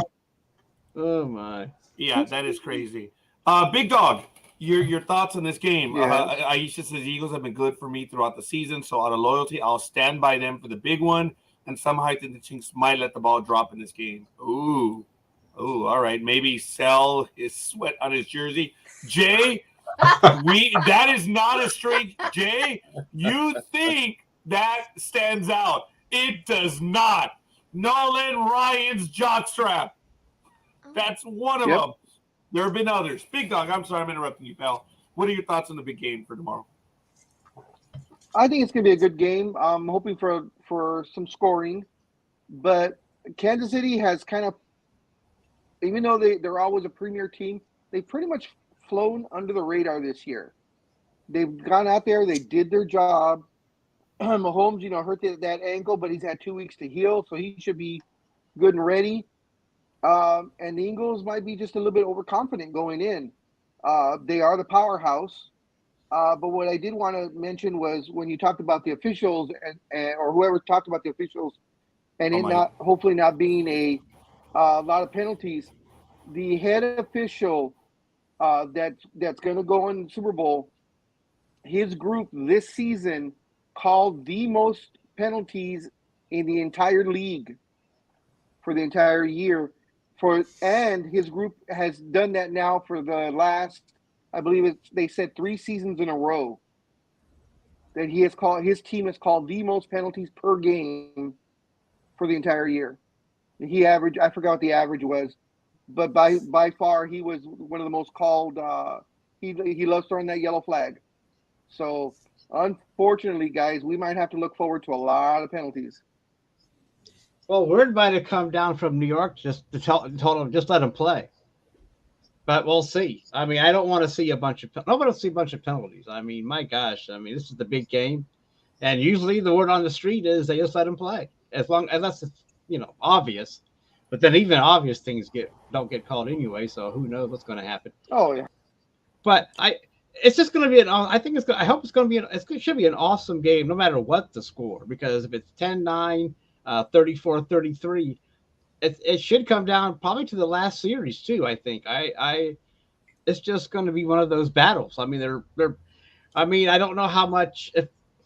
I mean, Kansas City's not a great running team, so that may hurt them if they have to pass because that passing defense of the Eagles is very tough. So, like I said, they shut down Kelsey and a few others and make Mahomes look. But then Mahomes can throw to anybody, and Mahomes can throw the ball wherever he's at, under his legs, behind his head, whatever he wants to do. He can dribble it, then throw it. I don't know, but Almighty. Yeah.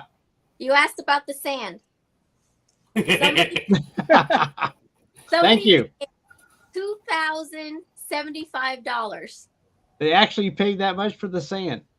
for the sand. Gosh, I'm gonna go get me some sand. I'm gonna go down to the pet store and get some sand. There's some sand. I got it from I was in Florida last weekend. The most that somebody paid is $8,100. Oh my gosh! I Are believe you it. kidding me? Good grief. That is. Is there even going to be any resale value to this stuff? I mean, No. And what plus? Is there going to be what about a certificate of authenticity? I mean, I take it back. Somebody paid $10,000 for it. But without a certificate of authenticity, I mean, I can go up to the beach right now, grab me some sand, put it in a mason jar, and say, Tom Brady pissed on this sand, and you can buy it. Yeah. Holy! But nice to have money to throw around. Yeah, if I had $8,000, yeah. If you have an extra $8,000, buy some sand. It's really worthless. Holy crap! It'd be different if you got Tom Brady at least sign the jar. I mean, maybe that would. But this is oh my God! What recession? I know. On that note, guys, my husband is here to remind me we gotta go. So it has been fun. Hopefully, we get to do this again soon.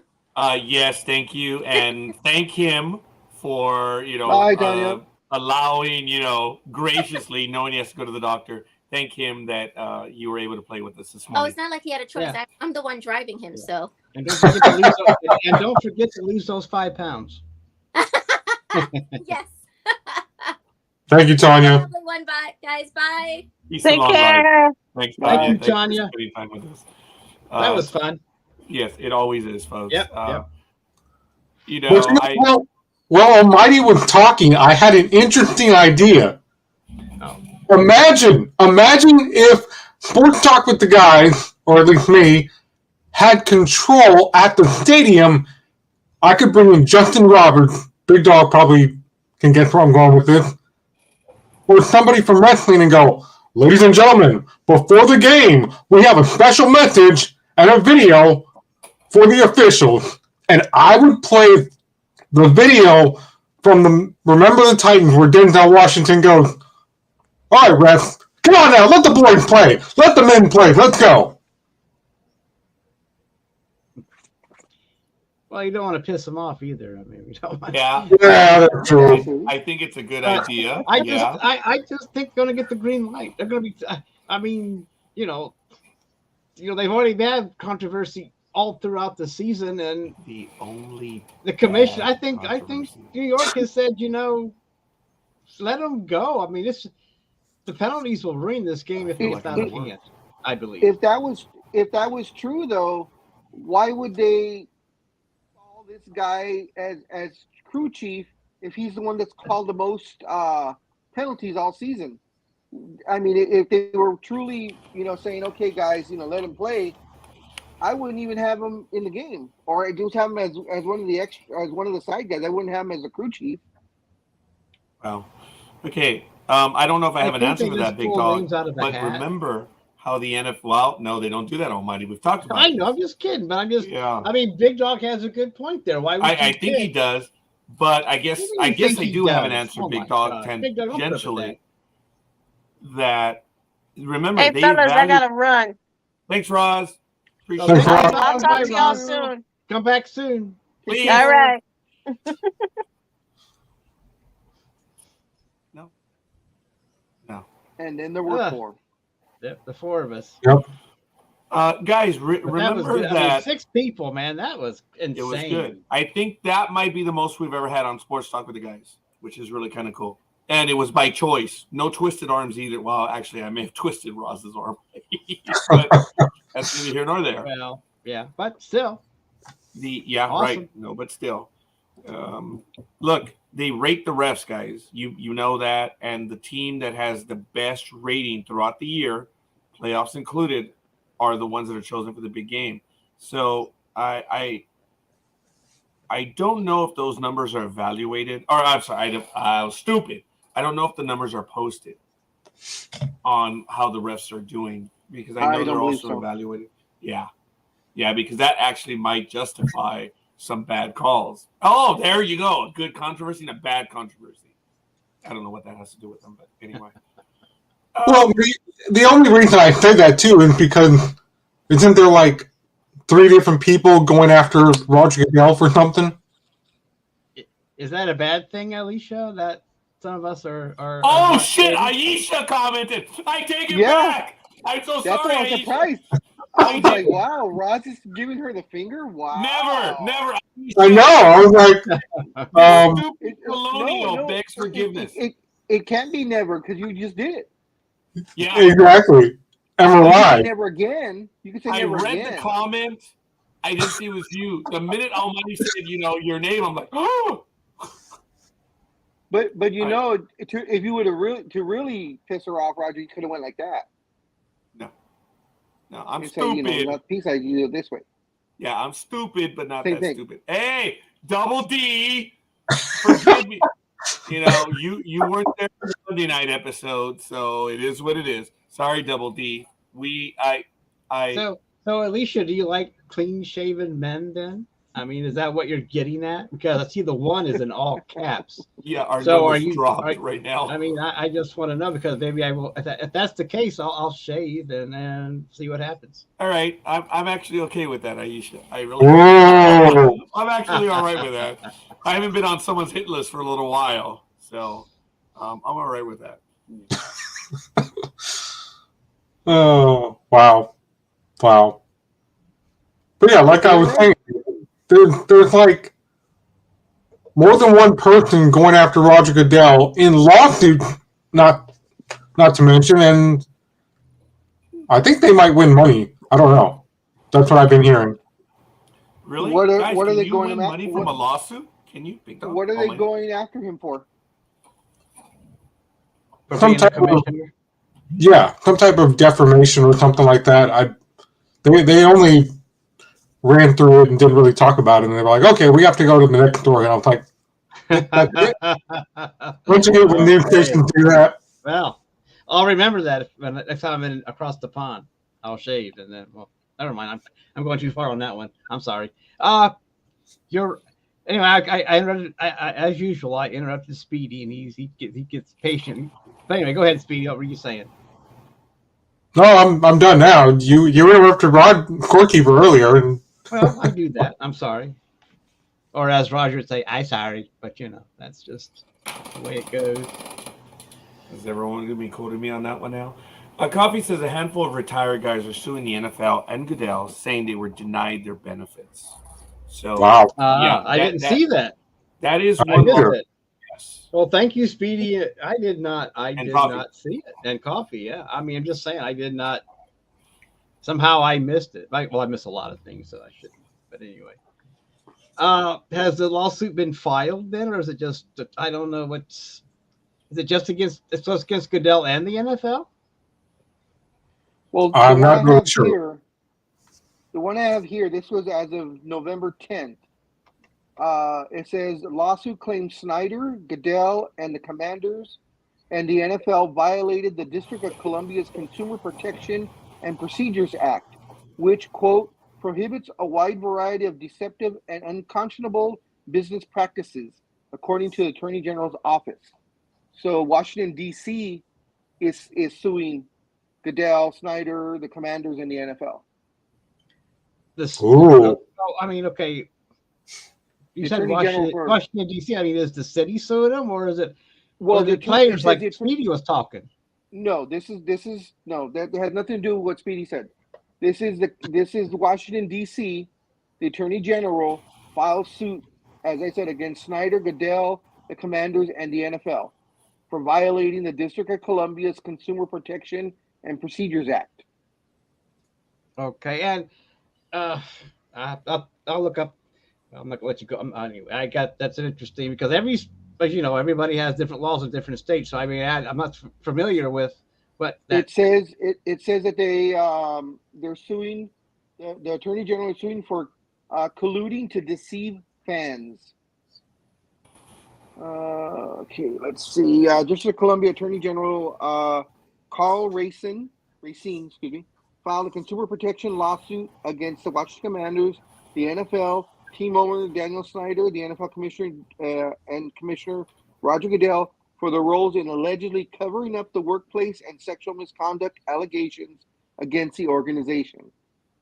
So this is still going back to the sexual harassment of Dan Snyder and the rest of the Redskins / Commanders, yes. So this is all part of that shenanigans, huh? Wow. That was filed in this report is from November 10th of last year. So we missed this. Wow, this has been we missed this. I missed this for that long. I don't know why I would, but anyway. So what?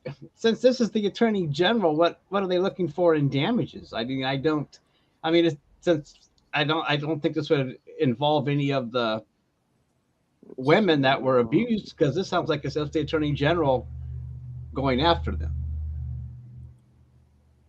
I thought that's put you on the spot, Big Dog. I just thought you just put the article, and I guess I shouldn't be so lazy and put it up myself. But yeah. No, I'm just reading real quick.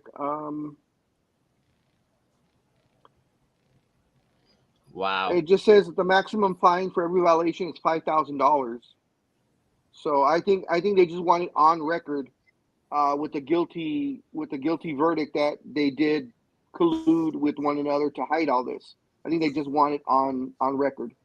Would that jive with you, Scorekeeper? As far as that, they're not really after a monetary amount. They just want it to be known that yes, they colluded, and we took it to court and we found that yes, they were guilty of that. But in the good-natured, or you think if they can establish that a court can impose fines, and then they could actually get a remedy. So even though they might not be going for money now, you guys know you can always amend your complaint at almost any time. So there might still be a payout down the road. If they establish collusion, they can get a payout. So this is a separate. So this is separate then. I mean, we have the one, but then there still is 10 former NFL players sue league's disability program. Yeah. So is this the same thing, or is this different? Is this more of what Speedy was talking about? No, the lawsuit I'm talking about is completely different. It has nothing to do with what Speedy was talking about. So Speedy was talking about something else, and then we found something else. Okay, now I got it. So Speedy was right. We just got him confused. I'm sorry. I'm pretty sure that on any given month or day, there's probably 2 or 3 lawsuits against the NFL going on. Oh, at that. I'm probably more than that, but then yeah. But that's against any big corporation. They're going to have lawsuits just to see how far they can go. Because if they don't show up in court, yet they win the judgment. I mean, that's why there's big legal bills. Because if you file a suit and there's a representation, well, you win because of default. But I'm only going to say it because he famously said it. You guys take it however you want. But the former president of the United States, Donald Trump, said, "I'm sued every day at all of my properties, and I am sued for slip and falls." Maybe I got confused. I'm sorry, I got confused. He says, "I'm sued for slip and falls every day, and look, I have granite in front of my buildings." I'm like, yeah, it's very hard to slip and fall on granite. Very, very hard. But yet he is sued regularly for slip and falls on his properties. So, and that's just one entity that we know of. A lot of people get sued all the time, folks. Yeah, but he's an evil dipshit, so it's okay.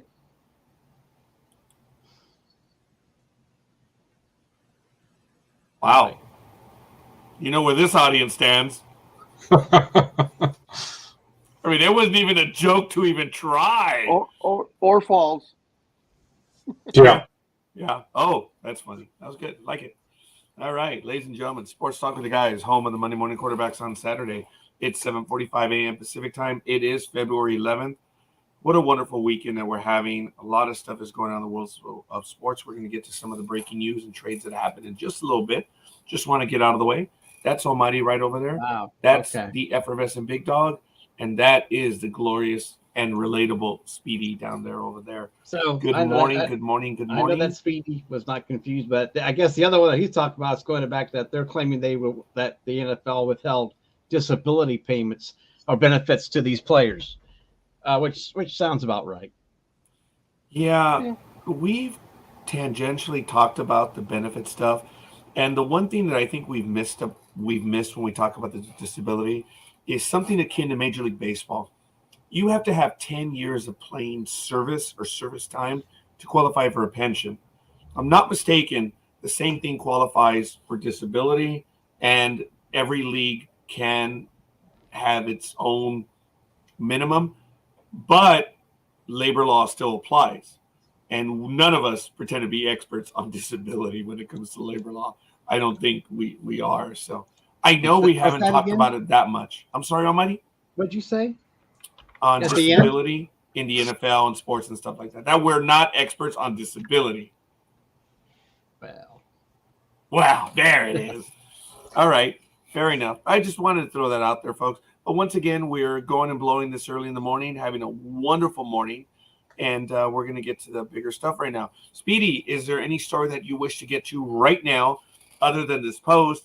The lawsuit alleges the league's disability benefit program, Commissioner Goodell and the Disability Board found ways to limit the payments of benefits to the very players whom the plan was designed to help, and that players were forced to navigate a Byzantine process in order to attempt to obtain those benefits, only to be met by denial.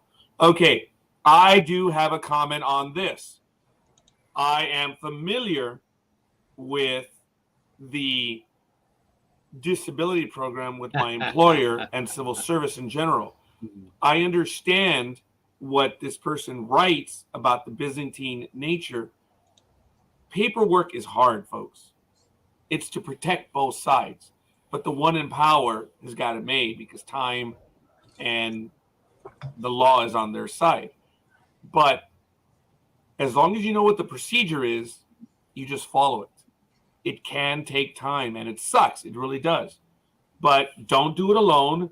Hire an attorney, and it works. Okay, are we losing Gridiron Girl? I'm sorry.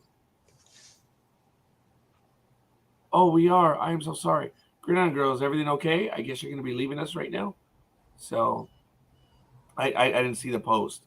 Oh, peace out. Yes. Oh yeah. Oh, she did Bye, say that. Gridiron Yeah. Girl. Oh, hi, Gridiron Girl. For Tony and Hertz is a hottie. NyQuil is kicking in. Oh, all right, Gridiron Girl. I do hope you feel better.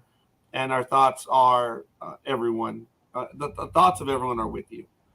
As well, Double D. I know it's going to be hard today, Double D. I don't pretend to know. I've been through it myself, but our thoughts are with you today as you go through your family event today. So we're happy you're joining us, Double D, and hopefully we'll make you get through it. Yeah, that's all you need. I blew that one. I'm sorry. I said all you need to get better is Dayquil, NyQuil, and your favorite soup, and you'll be back to normal. I wonder what her favorite soup is. But we do have an update. Latest score in the Six Nations, Ireland, 25-19 over France. Yeah, Double D, we have been thinking about you, kiddo, and hopefully you'll be able to get through it today. It's most definitely, difficult. We have been thinking. I have. Yeah. Anyway, it's a trying time for anyone to go through. So yeah. So we thank you that you're spending some time with us, and if we're able to make you laugh, even when Scorekeeper is stupid, it makes you say wow because one of his digits is out of control. Hopefully, you're able to laugh at it for a while. So there are a lot of big stories. I was going to go to Speedy. Is there a particular story you want to get to right now? If not, then we're going to go to Big Dog and Almighty. What's up, Speedy? Yes. Well, first of all, I have to talk to you because are you going to be the guy that starts filing taxes now? Because they messed up our whole thing, and they said everybody in California has to wait. We screwed up, and you just have to wait for our answer. And I'm like, because I actually set up a meeting with my tax guy down the street for yesterday, but he's like, well, we have to wait. I'm like, nah. He's like, yeah, the IRS said that they screwed something up.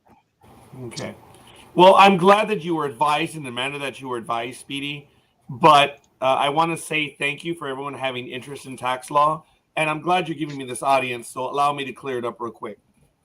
Here's what happened. California gave a rebate to its residents, not unlike Colorado and allegedly a whole bunch of other states. California issued a 1099 MISC, miscellaneous income. Under the law, we have to report it. And we are reporting it because unlike other jackasses that are making up their own decisions, we are reporting it because we have to. Now, we understand that it is a rebate. So the joke is, why are you taxing a tax? This is the way it works. We've contacted the IRS, and the IRS is like, so the official word from the IRS is, we've heard you. There's a lot of tax law involved in where the money comes from, and that's where people don't get it. So the IRS has to make a decision on it. And they said they will make a decision on it. But for further clarity, speak to your tax professional. They threw it on us. At no time did they say, do not file. They said, it might not be a bad idea to hold off. That's what they said. Yeah. Okay, Yes. so just keep that in mind. So if your tax professional, I'm sure your individual is competent, but at no time do we get that order. And speaking of competence and order, oh my God, he missed it. He's with us now. Muffin! Good Muffin is here. Hi, guys. I didn't know we became Rick and Morty or Beavis and Butthead just now, but we did. That's funny. How's it going, everybody? We're doing well. Good morning, Dreem. How are you? Good. I just came on for a second because I know we got Super Bowl coming up. And you missed excited. Tanya and Ross on air with us. Yep. No. Yes. Yeah. Give us a like, buddy. I need a like on the page because we're up to 8. I'd love to have 9. Oh, That's neither here nor there. Hey, I'll take it. I mean, the other program fixed the likes too. I can fix them. Anyway, that was a jab, Almighty. I'm not letting that one go. That was our Monday night reference. So, Dreem, what's up? Comment, buddy. I understand Big Dog told us that you are already made a choice for the Super Bowl. I did. I did go with the Chiefs. So, that means the other team's going to win, unfortunately. But well, see, the problem with that is Tanya went with the Eagles because she says every time she picks the team, the other team wins. So you guys are kind of canceling each other out. That's like when you butter a piece of bread and strap it to the back of a cat and throw it out the window. Because cats always land on their feet, but bread always lands butter side down. So, it's just going to be rotating in air. It's going to be the first Super Bowl to end in a tie. That's damn funny. Way to play, Dreem, this morning. You made us all think on that one. Dreem, your thoughts on the big game for tomorrow? Today. Your thoughts today on the big game tomorrow. It's going to be a crazy, freaking nasty game. It's all it is. It's just going to be exciting to watch. You have Eagles defense. Hopefully, Mahomes can do his thing. He's still not 100%, even though they may say he's good to go, he's ready to go. We both know he's still, standing on one leg. And you have freaking no pun intended. Yeah, exactly. No pun totally intended. Sounds good to me. Yep. I do have to say that is an amazing hat, Almighty. I'm jealous. I love hats. Well, thank you. It's my Heisenberg hat. Don't you have one like that in one of your photos? I believe. Oh, that's right. Stud Muppet No, does. not like that. Not like that. I have like the little Oh. boy hats. I was going to say you guys could be twins, but never mind. Well, No, see, I'm sure. the We'll be interesting twins picks, like Arnold Schwarzenegger and what's his name? Danny Well, DeVito. the interesting pick. So with Dream is when he has his hat and nothing else. When the Eagles win, he owes us all giant containers of That fun. is a bad image. Big Dog, that image is just so disturbing. Why did you do that? That's what Coffee says, of course. That's what Coffee said. That's why I was laughing when you were talking. Okay, let's Almighty, let us return to your comment at hand. Big Dog, why did you give us that image? Oh, just for people to think of. He usually dressed that way when he was a masseuse. Got him a couple extra bucks. Oh my! When he just had the hat on and nothing else. Wow. They Hey, say, y'all. So what You know did what you they do? say, home is where you hang your hat. From Deshaun Watson? exactly. And with Dream, it hangs proudly. Yeah. Oh, Aisha! Look. Okay, Aristotle. Nice to know Dream is thinking deep through. That was good. Wow. Damn! Wow. Oh, You know what? man, Aristotle is not the worst thing I've been called, even sarcastically. So I'll take it. No, but what I was going to say is before Dream came on in, that would be the ultimate thing right there with this game. Unless you're one of these people that are going to be like, all right, that's it, I'm canceling my Netflix subscription because they won't allow password sharing, which is going to start in March. Big Dog's like, I don't care, I'm still going to share my password. You know what? Honestly, I was thinking of opening an account and selling the password for cheaper than Netflix sells the account. that might work. That just make a couple extra bucks, but don't do that. That's not advice. Yeah. That's not legal. But I think it would be hilarious for a small little side hustle. Open up a couple Netflix accounts, sell the passwords, you're good to go. Well, I think you can have up to what, 6 the thing profiles? about this Netflix thing is that if you already have a subscription that allows you to have 2 extra accounts or 3 accounts, you don't have nothing to worry about. Well, yeah. So what you want to do, Big Dream, is buy the 3 accounts, and then you can rent the other 2 to help offset your cost. Yeah. You can sublet your two open spots. See? Yeah. Money making. You can retire. Well, if I couldn't do that, but okay. Completely opinions of Dream and Almighty. Well, Dream's always used to selling his 2 open spots. Oh, what the fuck? Big Dog's on a roll. Big Dog is on a roll. Hey, you got the bell. That's right. That's the same sound it makes when Roger's dates walk through the door. Oh, geez. Here we go. Oh, wow. Oh, man. Woo! Where the fuck were you for joke night, you bitch? All that to say, going back to what we talked about last week. Oh, Lord. Remember, I can now confirm part of it is what we talked about last week, that the Oakland A's are looking at the north side of the strip. And they're like, well, if Rob Manfield okays this and the commissioner, says go ahead and build and move to Vegas, then once again have the Raiders and A's next to each other, kind of. You always got to look below the strip. Yeah, I would put them in like Red Rock then. I believe Red Rock is north of the strip. Okay, Coffee. First of all, thank you. No. But I have breakfast with her once a year. Never ever say anything against Gridiron Girl. Yeah, you're actually insulting her. Thank you, Coffee, but you are insulting her. Big Dog, they're saying it's going to be on the southwest corner of the strip by Sahara Avenue. You know what? You just said they're going for the north end of the strip, and now you're saying it's the southwest side, which is that is funny. That's funny what you just described. Yes. I'll read. Let me do what I did a couple weeks ago. I'll read it again. That's painful, but go ahead. It appears that the latest and most realistic proposal will be the North Strip site that the NFL Raiders play all the way on the south, with their dome stadium on the Vegas Festival ground site, which is the southwest corner of the Las Vegas Strip by Sahara Avenue, and that's where Stevie.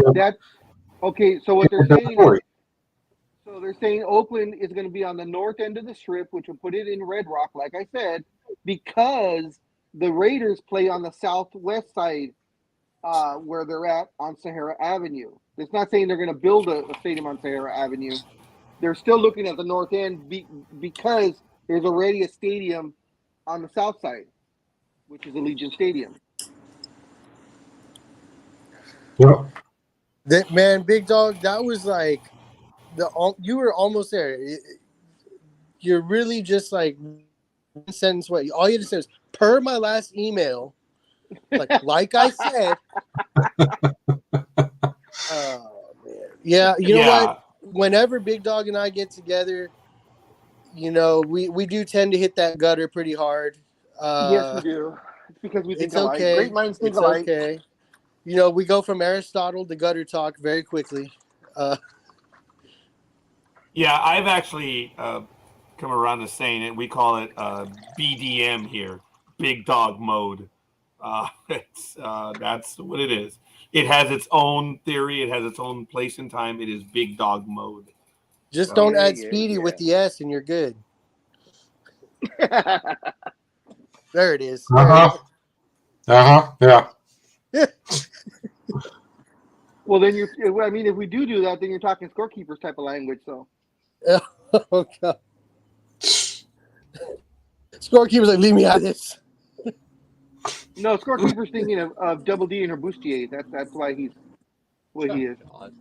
No, actually, I'm thinking of. Anyway. He's trying to figure out what BDS. I'm not actually prepared to come clean with that one just yet. Oh, damn it, I missed it. What was that, Dream?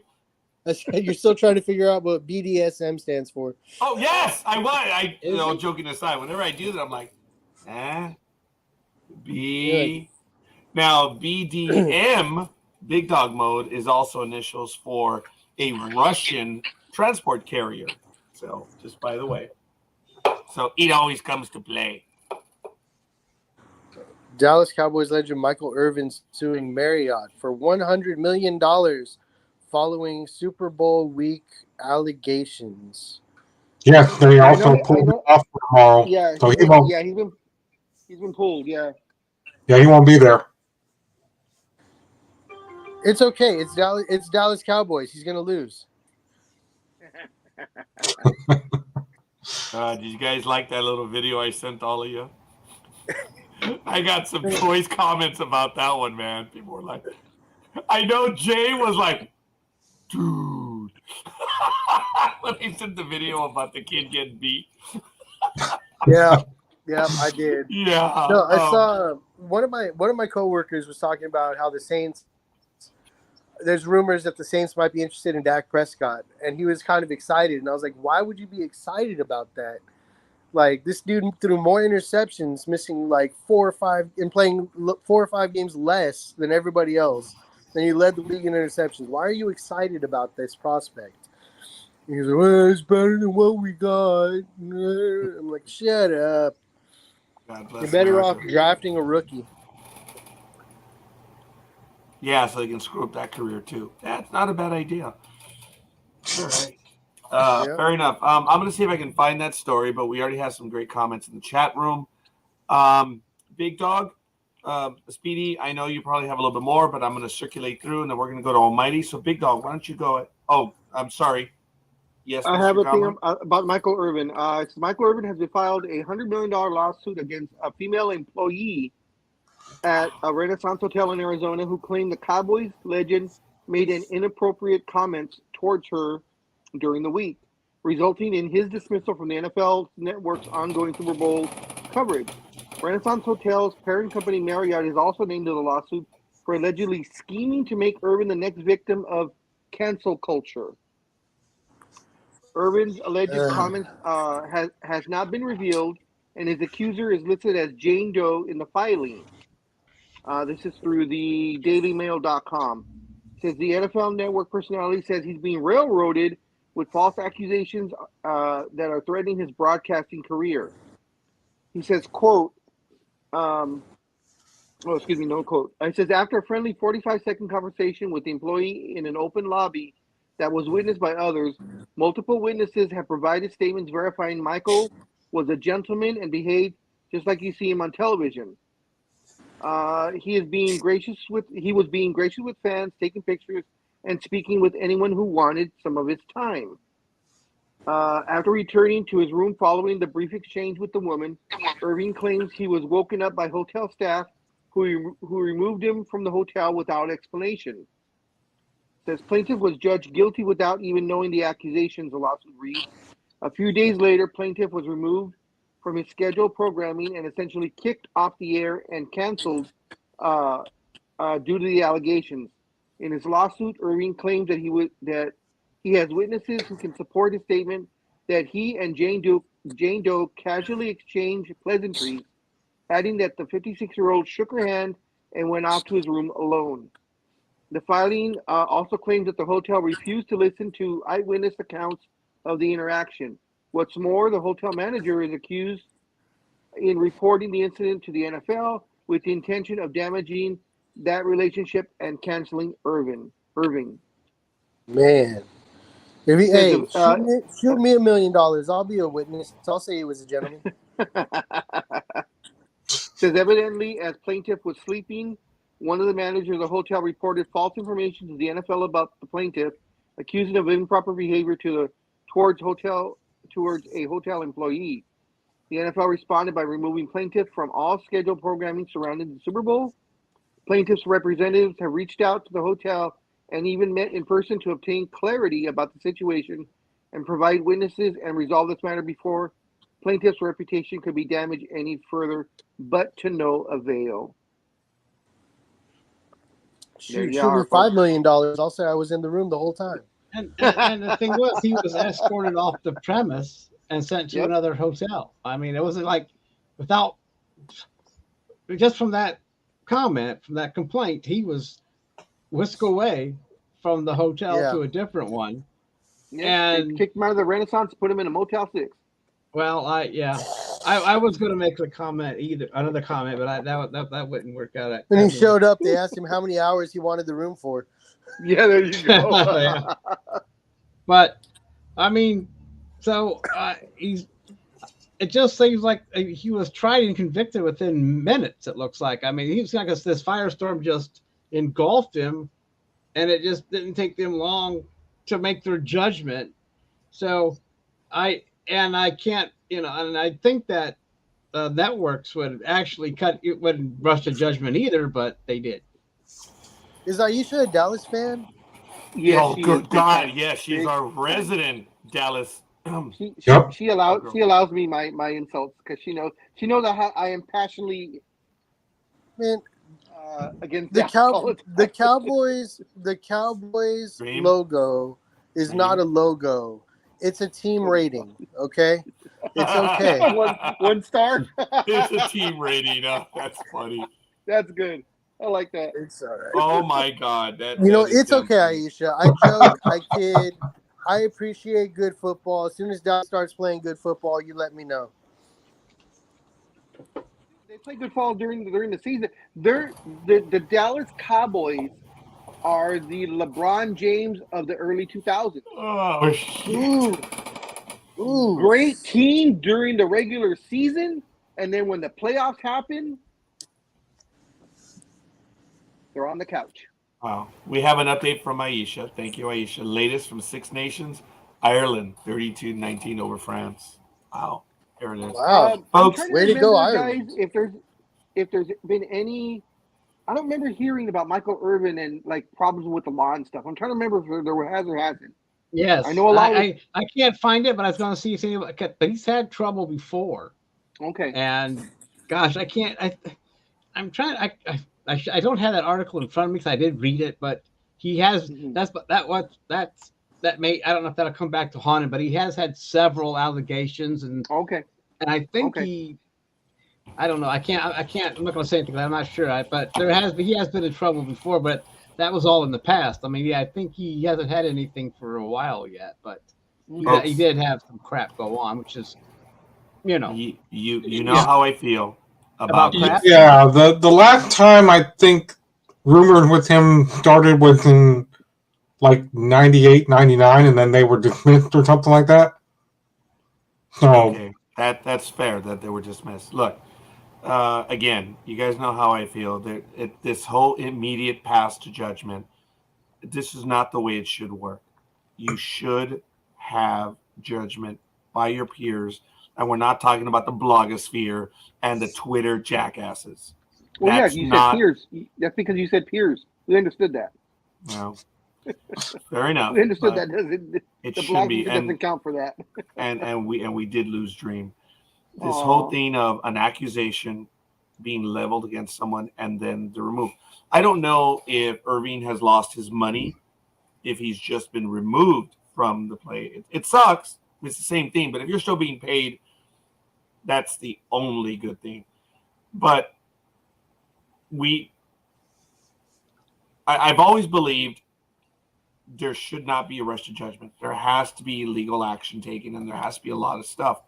But we can look at what happened with the Dodgers over the last 2 years in their pitcher. You know, there were accusations, and then there were some legal actions taken, and he won all of them. But he was still effectively suspended. Now, again, I know why. The rules are clear, and however the rules are, whether you like it or not, you've agreed to it by choosing to be employed by this employer, and your union also supports it. And we'll get to that one in a moment. The thing with this pitcher, Bauer, I've said, look, I know it's a false accusation, or it's not an appropriate accusation, but baseball rules are, don't get caught in a situation that makes you and us look bad. Very simple. Very simple. So whether he's innocent or not, he put himself in that situation. So I'm sorry that it happened to him. It's looking like he was 100% honest. What? Bauer. Yeah, I don't think he put himself into a situation, because all he was doing was greeting fans and talking to people. It's not like he was getting handsy or anything. I don't think there was a situation to put himself into. I'm talking about Bauer, big dog. Oh, I'm sorry. I thought you were talking about Irving. I'm sorry. No, I said in the case of Bauer, you know, like it or not, those are the rules. So, but anyway, and the sad thing is, it's turning out that Bauer is actually almost innocent on everything. Yeah, almost. He just like rough sex. He likes rough sex, and that's all it is. And that's again, a personal thing. So, but he obviously met up with someone that didn't want to make it personal. So, okay, now with Irving, I believe it's a rush to judgment. It's like, come on, man, come on. So, if they've taken him off air and he's still getting paid, okay, fine, but you can't fire him. But go ahead, guys. Whoever wants to read this one. It also looks like Michael Irving had another sexual assault accusation in 2017. Okay. That I mean, besides the one, I think it's besides the one in 2007, which was dismissed. So on July 4th, he sure likes that $100 million amount, though. Yeah, same amount this time. But this happened in Florida, and there's a Florida woman. I don't know what happened to this thing. I don't know if this was when it first came out or not, because I just found the article. But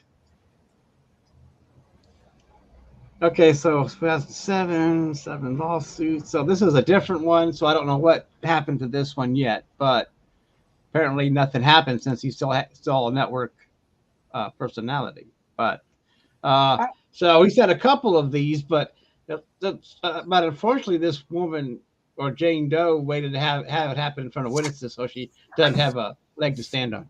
Maybe, we don't know yet, but we'll see. And since it was just a comment, why is she Jane Doe? Well, certain states have, you're allowed to do that. Certain laws, or certain instances, I should say, certain laws allow for anonymity, because we know what has happened when women, and this is sexist, when women accuse Right or wrong, they're just what?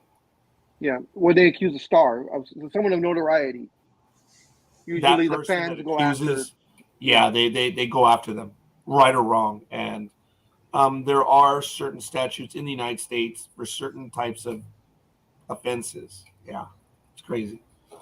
Irving, judges, you so see fit, folks. Go ahead, Big Dog. Finish out the final score. No, I was just saying that you should just put in that's the final score. Ireland 32-19 France. Thank you for and that, I just wanted to, just real quick, he's saying Bauer is a garbage person that he brought it onto himself. He didn't bring anything onto himself, Coffee. That's his personal life and that's his sexual preference. The other girl that was her sexual preference. She just wanted to make money. So I don't know what he brought onto himself. And I don't know because of his sexual preference or how he likes to have sex. I don't know how that makes him a garbage person. You know, that's his, he didn't force himself on her. None of that, nothing like that happened. I mean, just because he liked rough sex does not make him a garbage person. It's just his thing. Yeah. So I'm not sure what you mean by, or how is he a garbage person? I just would like that clarified. And if that's his view, that's his view. I mean, you know, that's cool. I mean, but you know, because not everybody's into that. But as long as you're not going from the thing that he was guilty of this, I guess. But you know, not everybody's into this, you know, rough sex like that, you know. But yeah, some people like Speedy are, and you know, it's okay. What? I talking about? I said big. He just wants to make sure you're paying attention. Yeah, I did. It looks like you weren't paying attention. It looks like I caught him napping. Oh my gosh! Sorry about that. No, we actually do listen to each other. Speedy, your thoughts on Michael Irving right now and some of the stuff that was posted, and then after that, folks, if there's nothing else, then we're going to go to the Big Dog because there are some big stories in the NBA. Oh yeah. Holy. I'm sorry. I'm not trying to dismiss it, Big Dog. No, not at all. Holy shit. There was there. Well, all I was going to say was just, you know, like I said it on Thursday when it was brought to my attention that he got in trouble and he won't be there for tomorrow's Super Bowl. And, you know, that's it. It's just gonna be different. I don't even think that they're having somebody else replace him. I think it's just going to be Howie and the guys, and it's just he won't be there. So, but we can go on to Big Dog over here. You know, what do you think about this whole situation? Sunday, somehow a referee got posed as a 13-year-old at a basketball game. What? 13-year-old what? What? One more time? Hold on. I mean, a referee. It was an NBA referee. No, it wasn't an NBA referee. Stupid. I'm trying. I can't. Assistant basketball coach, the 22-year-old, has been accused of posing as a 13-year-old during the game. Oh. That's what came up on Sunday. Okay, I could never pose as a things like that have been done 40-year-old. I mean, for decades and decades. Where I mean, look at the Cuban and Taiwan Little League players. I mean, same thing. You know, you look, and but the funny one is like when they get the guys from the Dominican Republic. Oh, he's only 12 years old, but yet the kid is 6'2" with a mustache and he's growing a beard and shit. Oh, he's only 12. You know. Yeah. Stuff like that's been done forever. I mean, how did he get caught? I mean, what was the he played the game and then they found him at the bar the next hour or something, or what? No, the parents of the coach were like, wait a minute, how is he in there? He doesn't look old enough to be in there. And I guess essentially that's how they found him out, and they were like, you're out of here. You're too old to be in this game. These are a bunch of kids. What are you doing here? I don't know. So you mean he looked too old to be there? Because you said he didn't look old enough to be there. Yeah. He looked too old to be in there. Okay. Yeah, some parents pointed him out, and they were like, we got a problem here. And I guess it went from there. I thought you would have known because you follow basketball more than anybody else. That was a big slap, Big Dog. And I'll do it right back. only with the NBA because I don't care about college or little kids leagues or no. Yeah. Why would I follow little kids leagues? I don't know. I just thought you would. Jeez.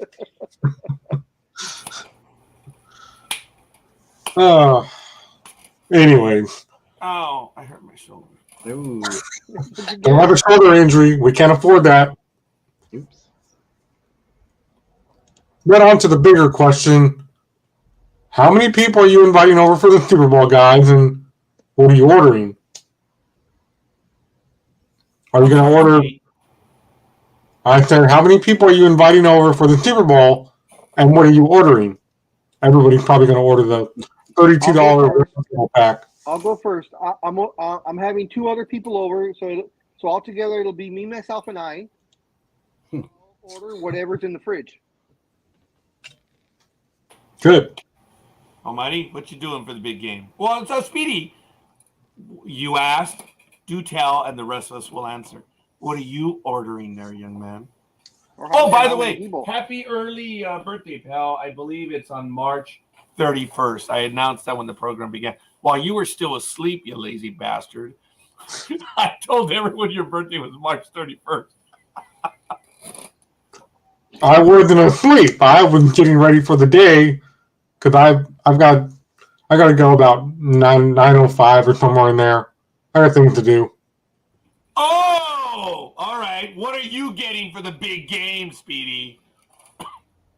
Honestly, I'm thinking of getting a Hawaiian barbecue and maybe some Buffalo Wild Wings. That might be it. I don't need to worry about drink because I got a whole bunch of, this in my fridge. I might need to go to the store later to get more anyway. Yeah, you should go today. Shouldn't go tomorrow. Yeah. Almighty. Packed. Oh, I'm not doing much of anything. I'm just gonna slow cook some meatballs and probably have some wings like Speedy and plus get some snack foods and just like dip and crap. It's the usual, and probably just drink my water and have a good time. So I don't know if anybody's stopping over or not. I mean, people know that they're welcome. I don't know if anyone will, but if at least me and my cat, and she enjoys a good Super Bowl too. So what about you, Raj? Well, it looks like tacos. I don't know the full thing. I've just been told that my sisters are going to be covering the food, and we have to get the drinks, which is a change. So we're going to be watching the big game with my sisters. And your place or their place? It looks like we're going to go to their place. And I was going to have something here, and I invited them over, and they're like, why don't you come on over here? We'll cook. I'm going to ask a stupid question here. I'm in. Oh, yes. Go ahead. You're going to get a stupid answer. Well, I mean, here we go. I don't know. I know how things work out. So I just wonder why you three aren't watching the game together since you're in the same state. I mean, and it's okay, like we're that close. Well, you don't think that close, but at least you're. I mean, I 20 can't. to 30 minutes away, I right? could fly out to Lax and visit, but I'm just saying. I thought that for a big game like that, it'd be like all three of you guys and all your families just have this big old party with pinatas and stuff like that, just having a good old time. Okay, first of all, Speedy, as much as he admires angels in the outfield, he cannot fly like the angels anymore. He just can't. So he would have to drive. So that's another thing. He's about 5 hours away. Yeah. They're all the way down in Southern California. I'm up here in Northern California. Almighty. What's that? I was reading your comment. Go ahead. I said I'm in Northern California. They're all the way down in Southern California. Okay. 5 hours away. Okay. It's driving. It depends which one of us is driving, but it's either 5 hours, 5.5, or 18. Okay, and you can guess. Okay. Who's? Well, how long did it take you to get down here, Speedy? Hey, I was just asking. I kept thinking, well, there's three guys that are friends, and they're just talking about separate plans, and it seems like, well, but hey, I see it. If travel is a problem, hey, I get it. I didn't know that there was such a distance. I thought, I didn't think you guys were neighbors, but I just You know, Almighty.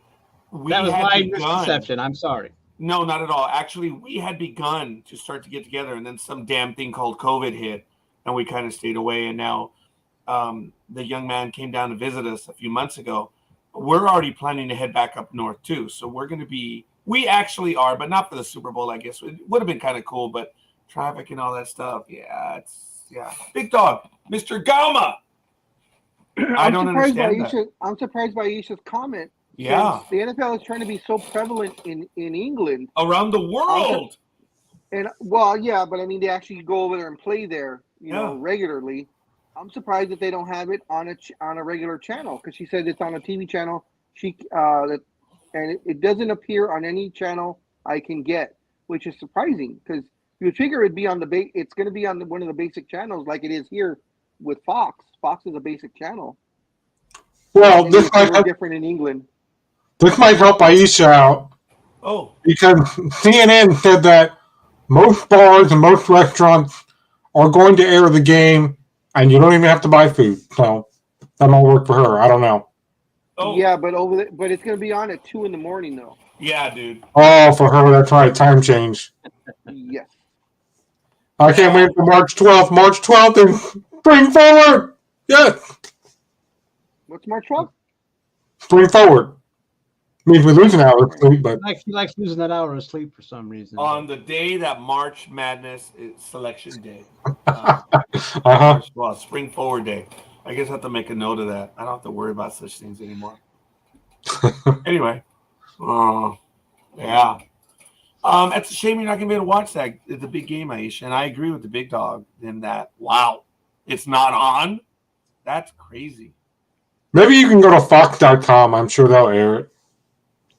Well, that stuff here in America, how it works, you have to at least have a cable provider. And I don't know.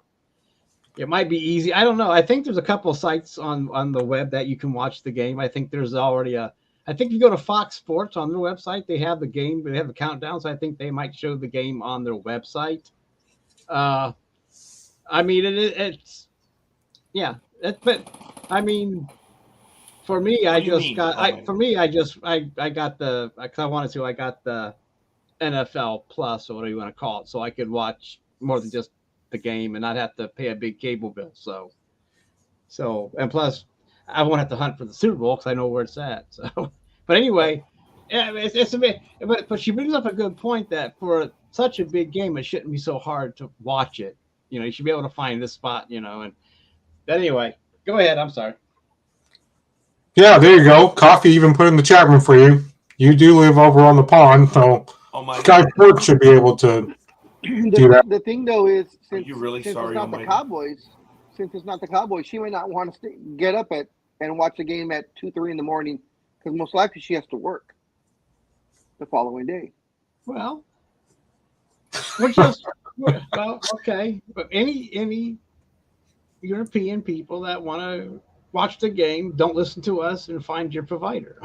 I'm sure you can get it on the web somehow. I mean, I mean, things in America are different. I don't know how things work over there. I mean, we know how our system is screwed up, and we can't watch some of our games if they're, because of Bally Sports. We have a hard time watching anything that we really want to watch, and you know, just the way it Speedy.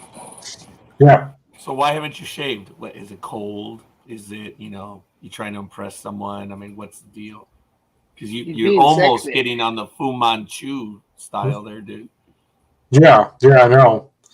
No, it's just, you know, been busy, a lot of work, a lot of things to do. But I will have it done today. Well, you know.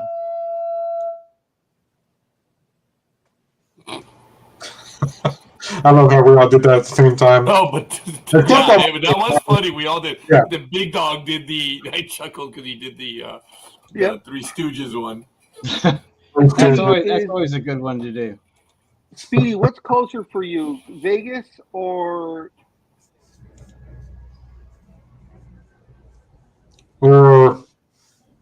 what? Did we lose you, Big Dog? Vegas or LA? What's closer? Oh. Probably Vegas. So, are you going to go to Vegas on March 24th? What's going on March 24th? Undertaker is having his one-man show there. Yes, I heard. I heard about that.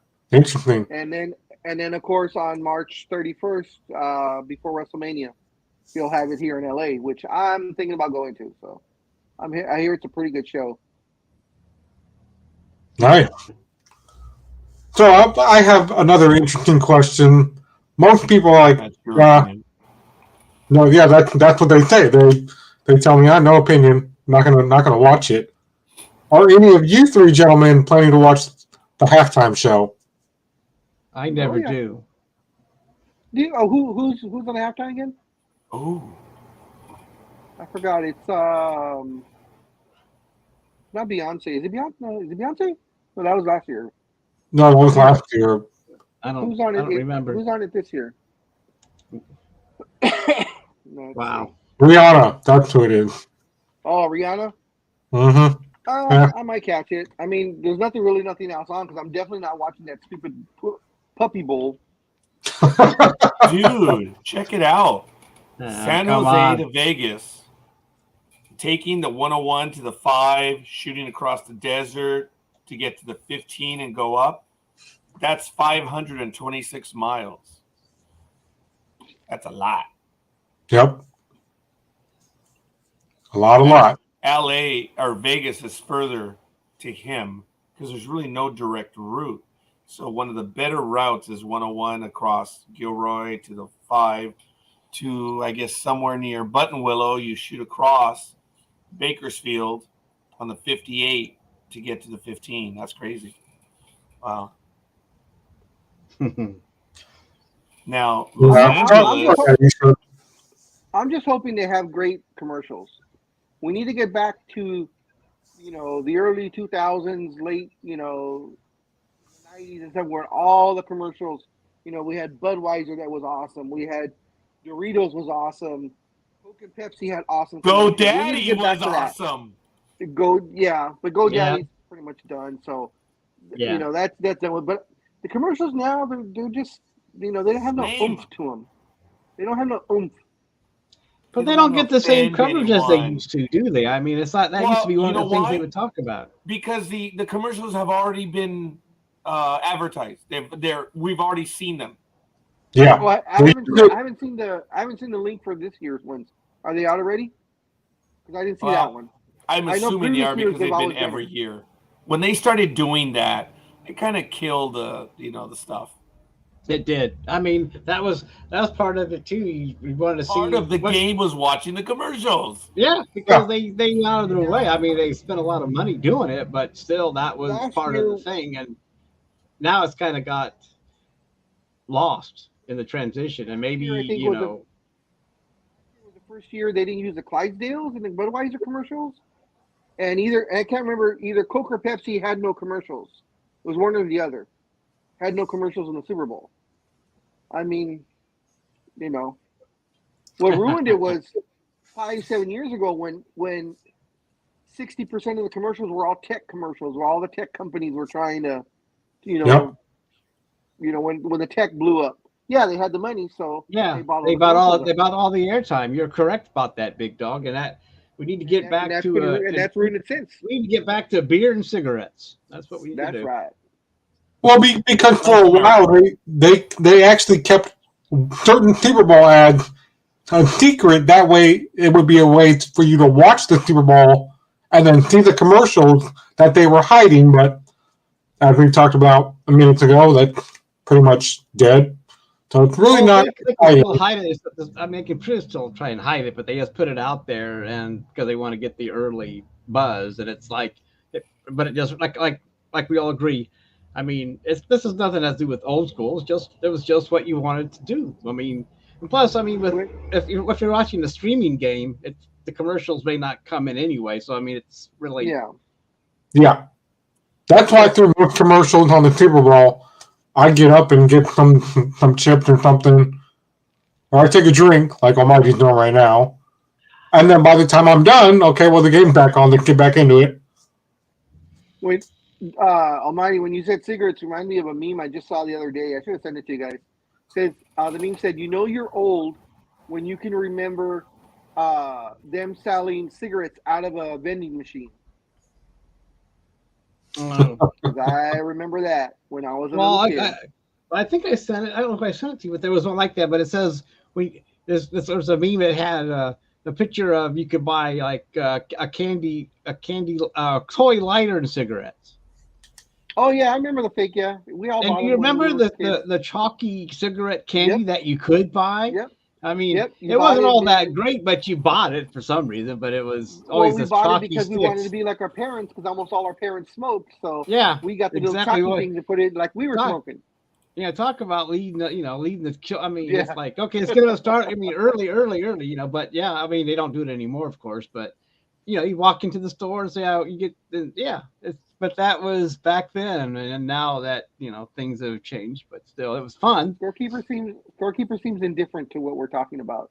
No, I'm actually listening about the commercials. I posted I just did a search while you guys were talking, and if you look Super Bowl commercials 2023, almost everyone has an article about the upcoming commercials, sneak peek, stuff like that, within the last 2 days. So everyone's talking about them, and they're saying this is our choice for the best commercials. So they've already they're voted talking for the about it in best ones. advance. I'm sorry? Jeez. Yeah, I'm saying so they already voted for the best commercial of the Super Bowl before the Super Bowl. Wonderful. Now, we do know that some websites put up all the commercials, and then you can vote for the best one. That happens after. But that doesn't take away from, from doing them before. It does. But, this goes back to the little apron stringers, the little millennials that have to know everything before it even happens. So they're trying to kiss a particular audience's behind.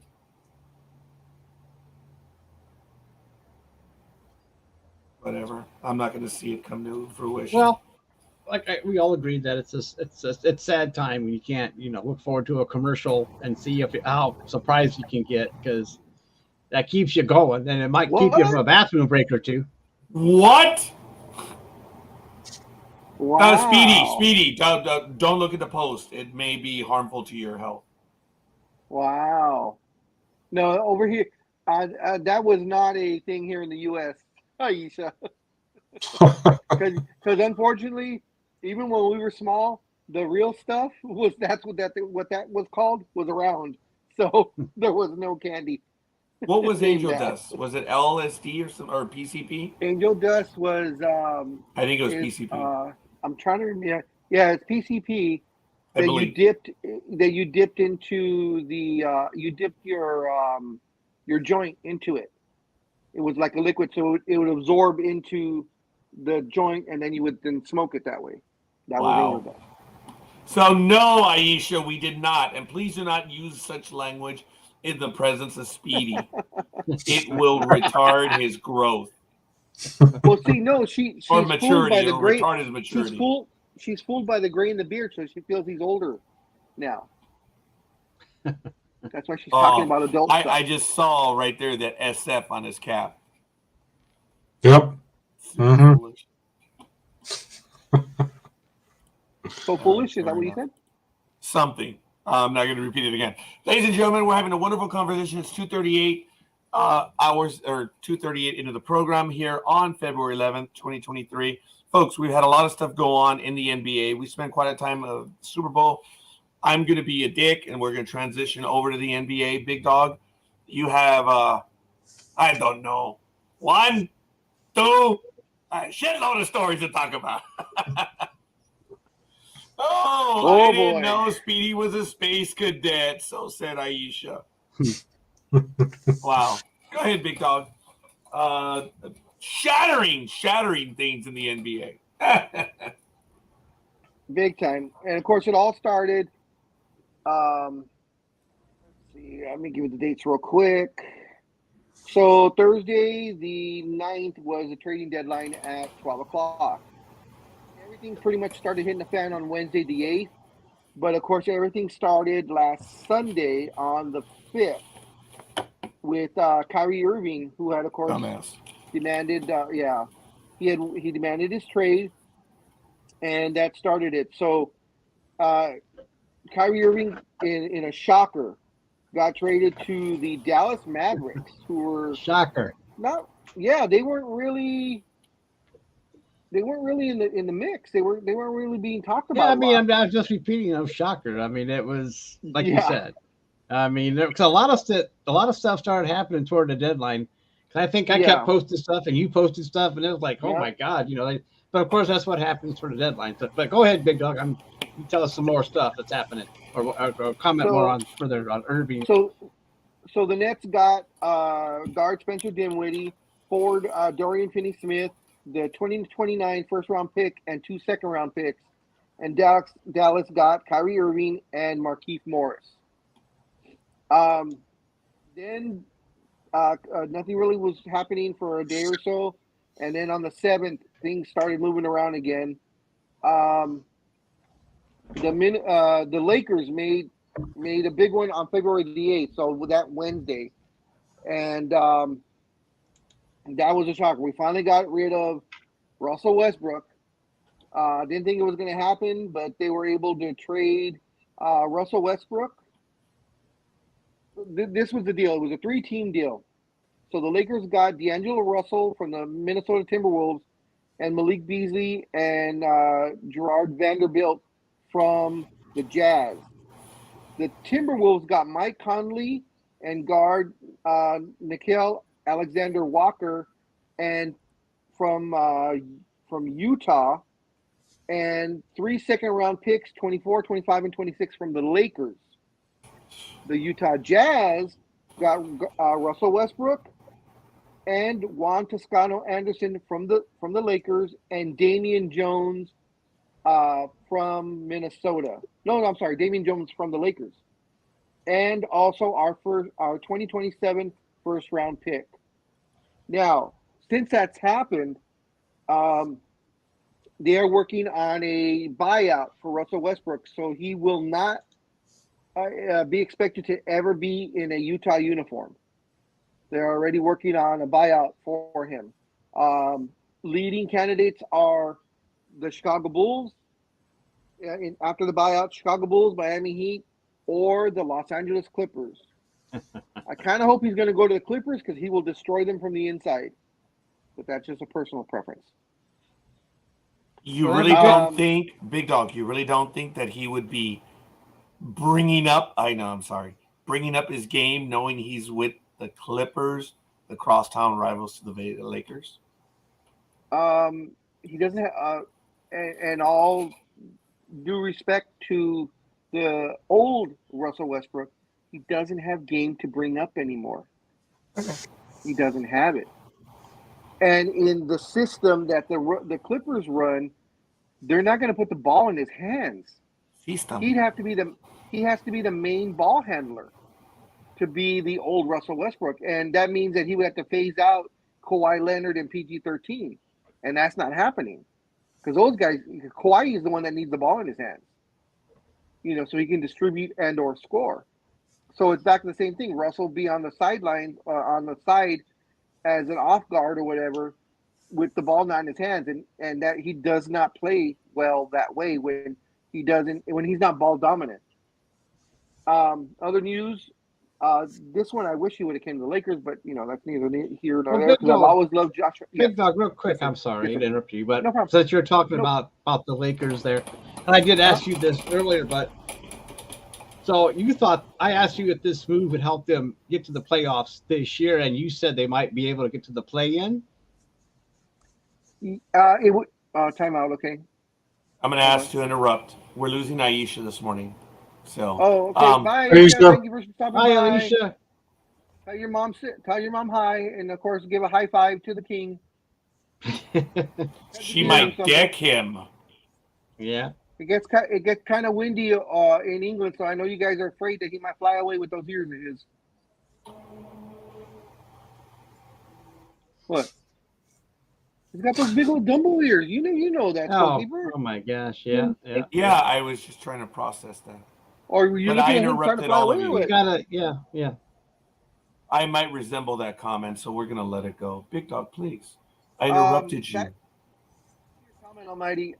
Yeah, they're. I think it's only 2 games out of the play-in tournament right now. So with the addition of the players that we got younger, and I believe we got stronger. And there's a lot of variables going forward, like for next season, on whether to keep these guys or not. So in essence, it's going to be a tryout for these guys to see if they're going to remain on the team, and they know it. Because we shipped out 6 players, we got back 6 players, but in that we got younger, like I said, and stronger. And I believe only 1, maybe 2 of the 6 guys are under contract next season. So I believe we upgraded from Russell Westbrook to D'Angelo Russell. He's a better shooter. He may not be like all around as far as like triple doubles all the time, but then Russell Westbrook doesn't do triple doubles all the time anymore. But the West right now is super tight. From where the Lakers are at number 13, if they were just to get to jump 9 spots. Yeah, they're 13. So to jump up essentially about 9 to 10 spots to get to the number 4 spot. They're only 5 games. There's only 5 games difference between the number 4 and the number 13 team. So the Lakers, once these guys all get in, which would be over the weekend, get the team going, and if the Lakers can go on a 7-8 game winning streak, that would put them in playoff contention right there, and then just ride it out for the rest of the season. Right. So it seems like you all of a sudden have hope for the Lakers this year. I had hope before; it just wasn't really strong. Well, I know what you mean by that, but still. Yes, I feel better the way the team, who they traded for, and who left, and also, and this is going to make Scorekeeper probably laugh. There was talk after the Russell Westbrook trade. I believe it was someone from ESPN. I can't remember who it was. Stated that an unnamed source from the Lakers locker room said, "It's like we lost a vampire." Yes, Scorekeeper's doing the visuals. We lost the vampire in the locker room. Russell Westbrook's wife went on Twitter and said, "How dare you? I have to now explain to my children that my husband is not actually a vampire, and they won't have to be afraid of him at night, of him coming in there and sucking their blood." Okay. And I'm thinking to myself, okay, are your kids are not 2 and 4? I believe they're a lot older. So if you have to explain to them, I'm kind of worried about their intelligence, but that's neither here nor there. But she came out and said, now I have to explain to my kids that my husband is not a vampire and they don't need to be afraid of him, and that he's not going to be sucking the blood out of people and blah blah blah. How dare you? I can't believe you put myself and my children in this kind of oh my God. Yeah. So I was just like, okay. Okay. Overreact much? Okay. There's another side to this, which I'm going to happily slam as well. Okay. She says, please. I have school-age children who have to listen to their peers repeat the nasty things that you guys say on television about their father, she continued. I guess, and then here's the rest of it. I guess I'll prepare myself to explain to the 5-year-old why his dad is not actually a vampire. Time out. He's a 5-year-old. Other 5-year-olds are telling him his dad's a vampire. Where'd the kids get it from? The other parent? Who are the real assholes here? Think about that. Yep. The other kids that get it from their parents. Because their kids are 5. They're not watching SportsCenter. So, and they're also not on Twitter. So. Oh, yes. Right. Very good. So that's why I said there is actually a tiny other side, but I'm still going to bitch slap it because it's like, come on. They're 5 years old. They ain't watching SportsCenter. They're not listening.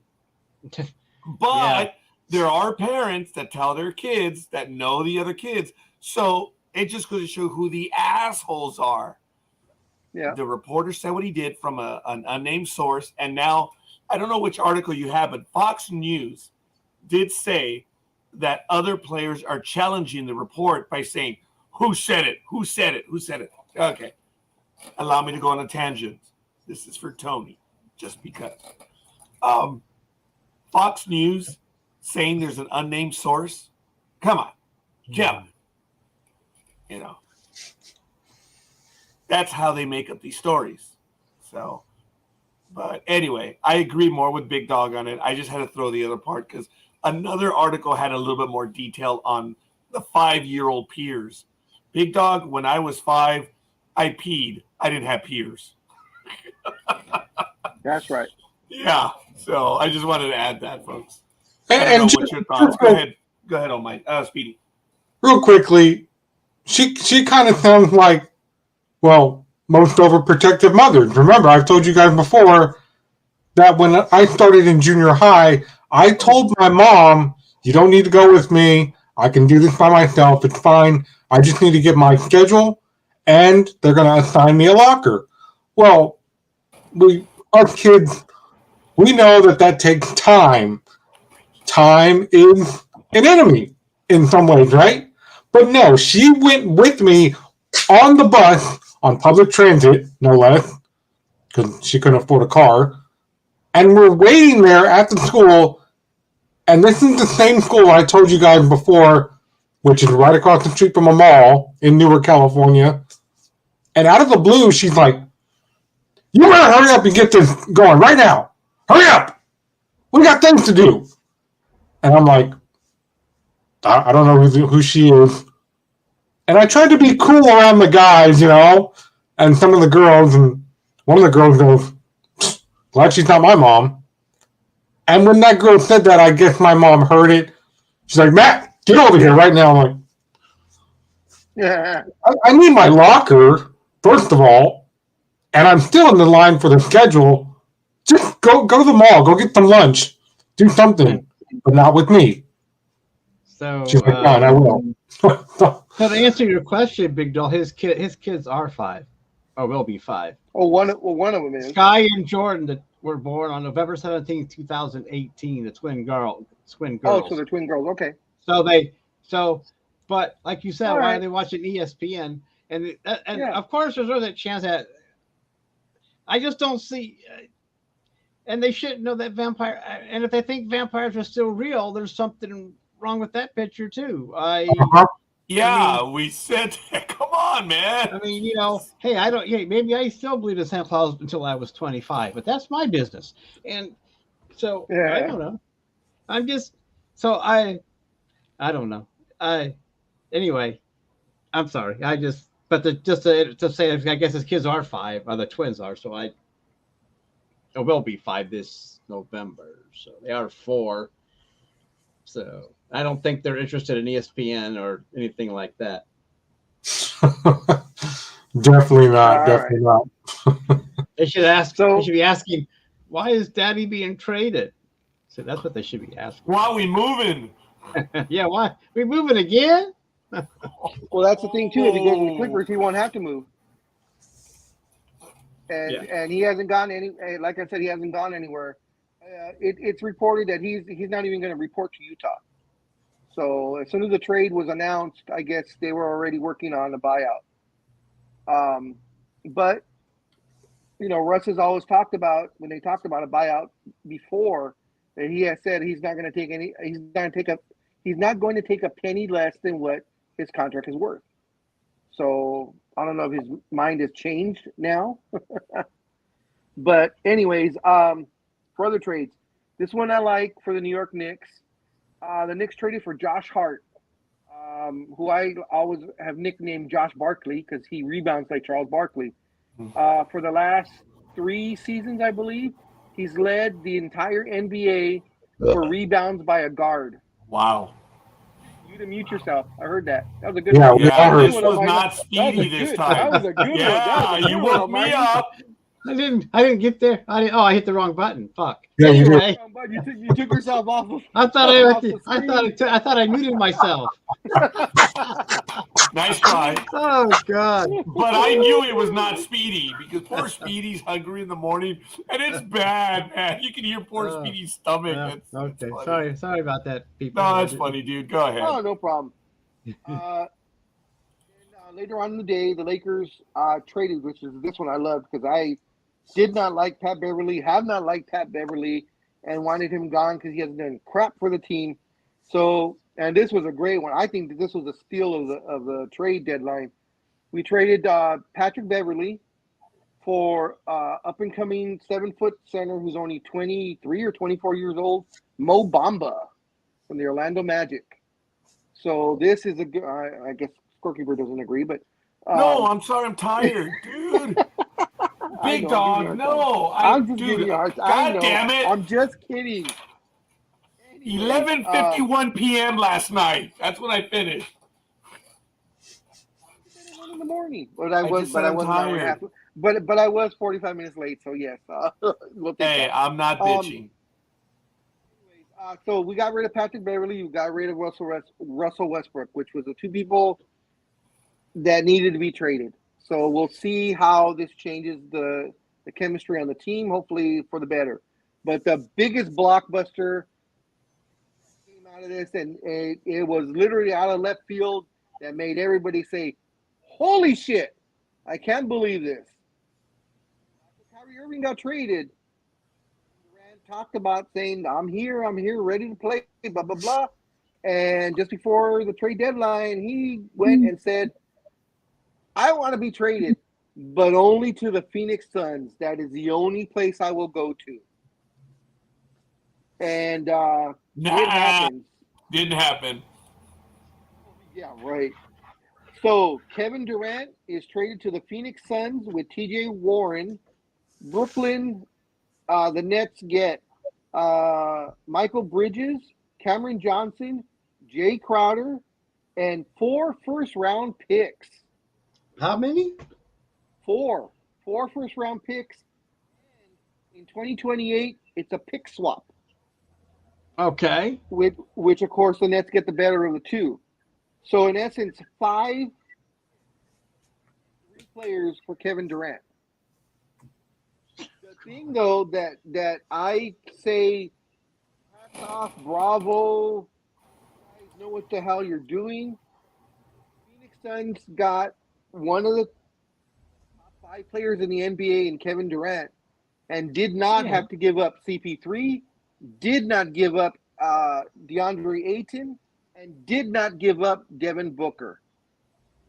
They were able to keep their big 3 and add Kevin Durant to the mix. Holy shit. Yeah. That was the holy shit moment. I saw who they traded. I'm like, they traded bench guys for Kevin Durant. And you know, so we'll see how it's going to work out. That was the biggest. There were a lot of other trades. I mean, that was the major one. The biggest one right now that may be revoked. It's a 3-team deal struck between the Warriors, the Pistons, and the Hawks. The Atlanta Hawks got Saddiq Bey. The Pistons got James Wiseman, who was, of course, the number 2 pick for the Golden State Warriors just a couple of years ago, but hasn't panned out, been injured. Golden State got 5 second-round picks. Kevin Knox. Oh, it just changed. It was Gary Payton II. Ooh, that just changed overnight.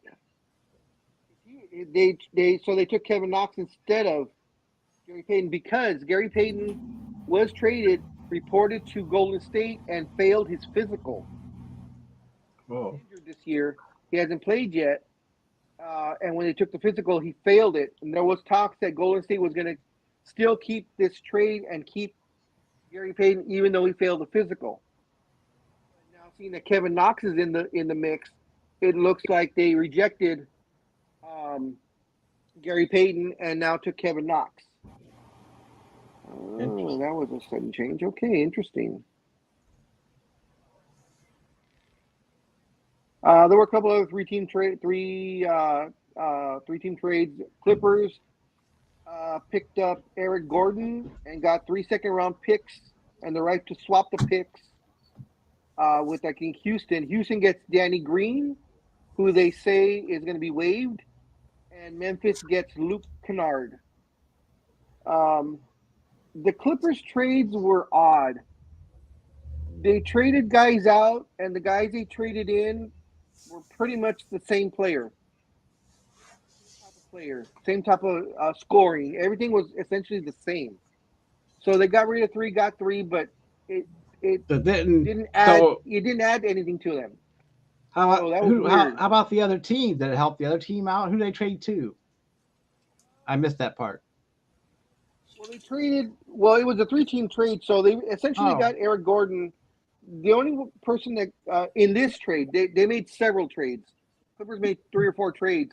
Okay. But in the trades that they made and the players they got back, it was like trading for the same guy, but different people. But they essentially had the same numbers across the board and did the exact same thing. Oh, okay. Yeah, they didn't get younger. The ages were about the same or older. So we're kind of wondering what the hell. I was going to say, could that be a chemistry issue, or is it just not just? Could be. I think they were maneuvering because this happened after the Lakers traded Russell Westbrook. They traded away 2 of their point guards. Now, technically, they don't have a point guard, which everybody's talking about. It once Russell Westbrook gets bought out, he'll go to the Clippers and be their point guard. But of course, like I said, he's not going to be the point guard because the ball is always in Kawhi's hands. Kawhi is like a point forward. So we'll see. We'll see what happens there. But yeah, there was a lot of last minute stuff that Thursday morning. I mean, all hell was breaking loose everywhere. That's right. There you go.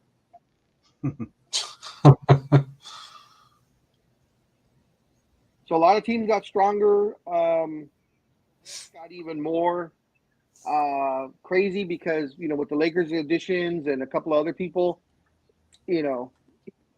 like I said, let me start to get the standings real quick. The difference between, the number 4 and the number, let's see, here we go, West. Okay, the number 4 team, 7.5 games. Lakers are 13. So there's a 5.5 difference between the number 14 Dallas and the number 13 team, the Lakers.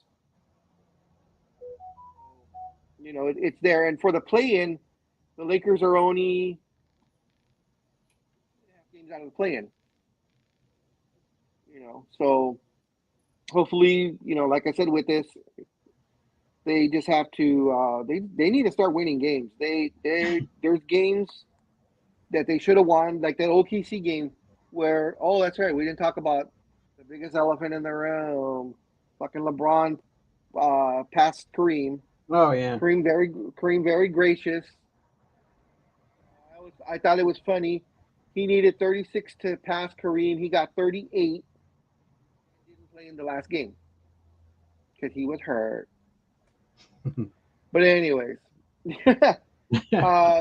they're trying to stir the pot, the outsiders that hate the Lakers, because during the game when LeBron was gonna broke the record, Anthony Davis came from the tunnelway and sat down, and when he broke the record and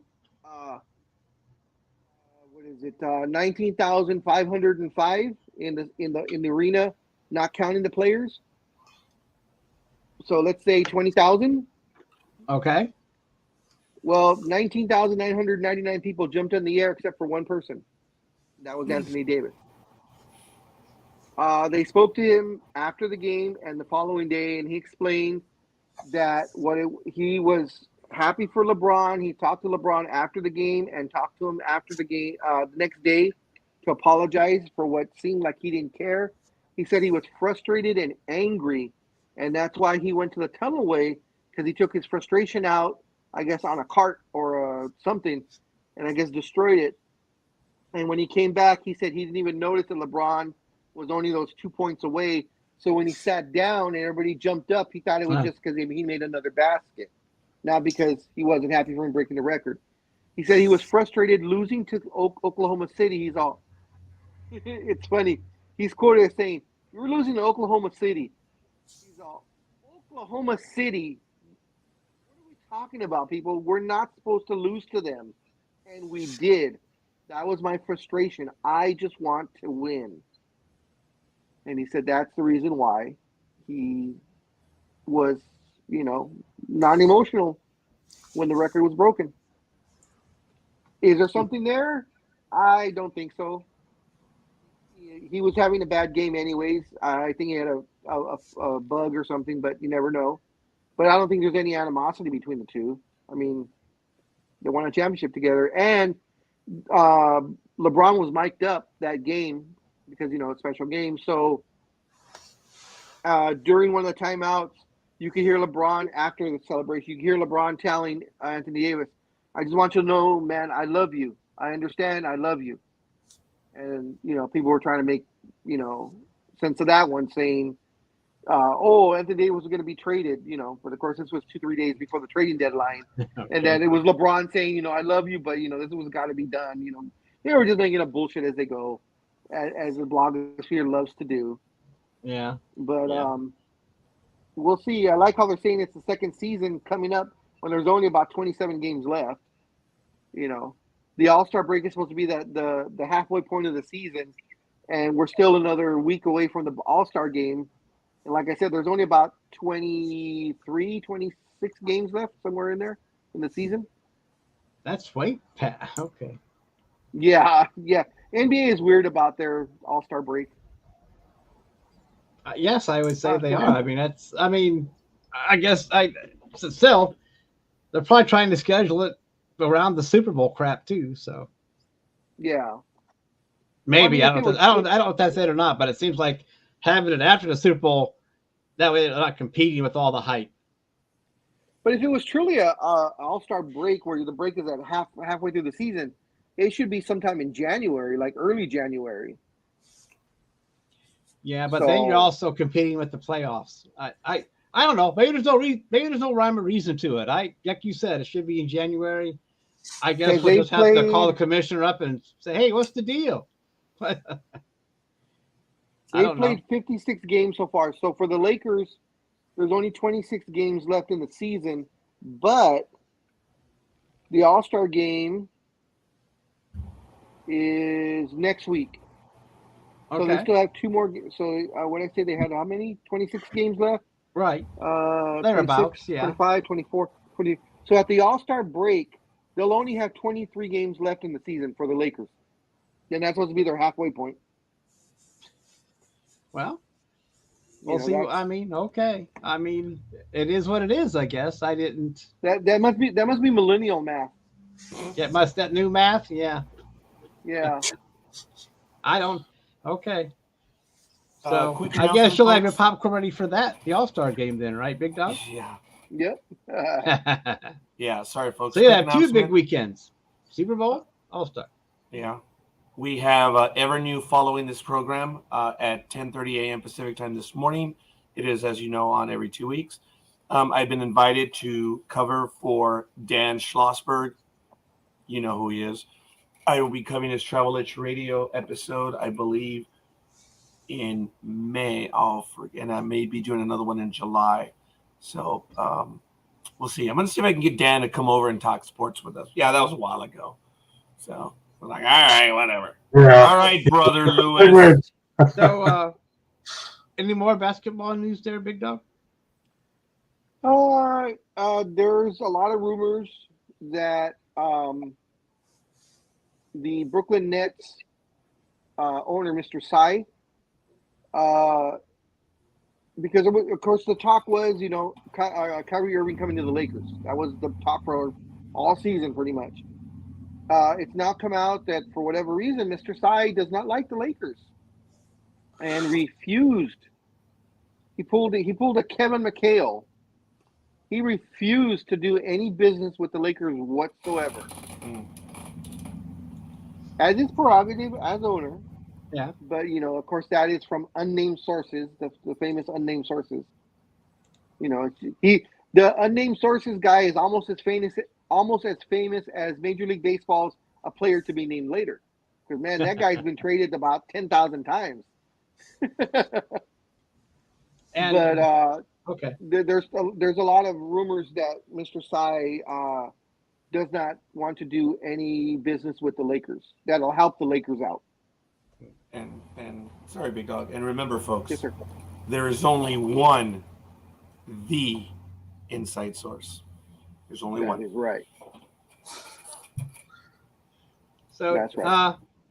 Real quick here, the Browns owner Jimmy Haslam is going to buy. Oh, that's right. Yeah, he wants to buy Bucks. 25%. Yeah, 25% of the Bucks. Yeah, I just saw that this morning.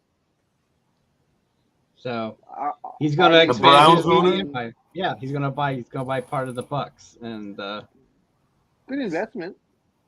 Yeah.